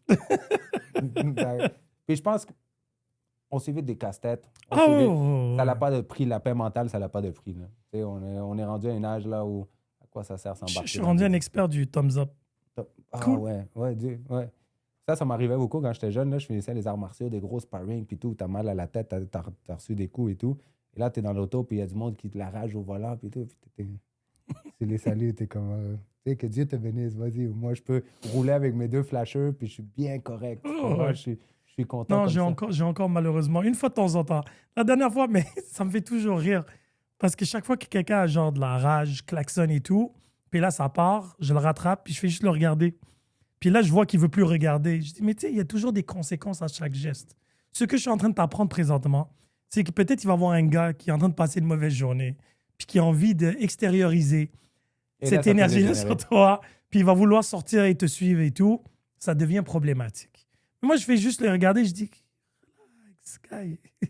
Fait comme un ami à moi, il dit qu'un jour, il roulait comme ça, puis tout, il s'est pogné avec un vieux monsieur. Puis le vieux monsieur lui a fait... Il lui a juste fait qu'il puait. Tu vois, la sagesse, tu vois, la sagesse. Monsieur, il a dit, je ne vais pas me casser la tête, tu comprends? J'ai fini avec toi. Je vais pas descendre, me battre avec toi. Ça me sert à quoi, là, tu comprends? Et là, ce genre de comportement-là aussi, ça peut t'arriver à d'autres affaires. Il y avait le cas d'un gars qui s'appelle Pablo Lyle, OK, à Miami, c'est arrivé. Un bon acteur mexicain. Il a fait une série sur Netflix, puis tout. Et là, il arrive dans une intersection, lumière ici. Boum, le gars, il avance pas en avant. Lui, il klaxonne, blablabla, il descend de l'auto. Le monsieur descend, un monsieur âgé, soixantaine environ. Pablo Lyle, l'acteur, 35 ans environ, il descend et il lui donne une droite. Le monsieur tombe, fracasse sa tête, crâne premier, décès. Puis tout, ils ont donné 8 ans de prison à Pablo. Oh! Sa carrière capote, surtout aux États-Unis. Sa carrière capote, 1. 2, tu vas en dedans 8 ans. Tu viens de détruire ta famille, tu viens de détruire une autre famille. Pourquoi?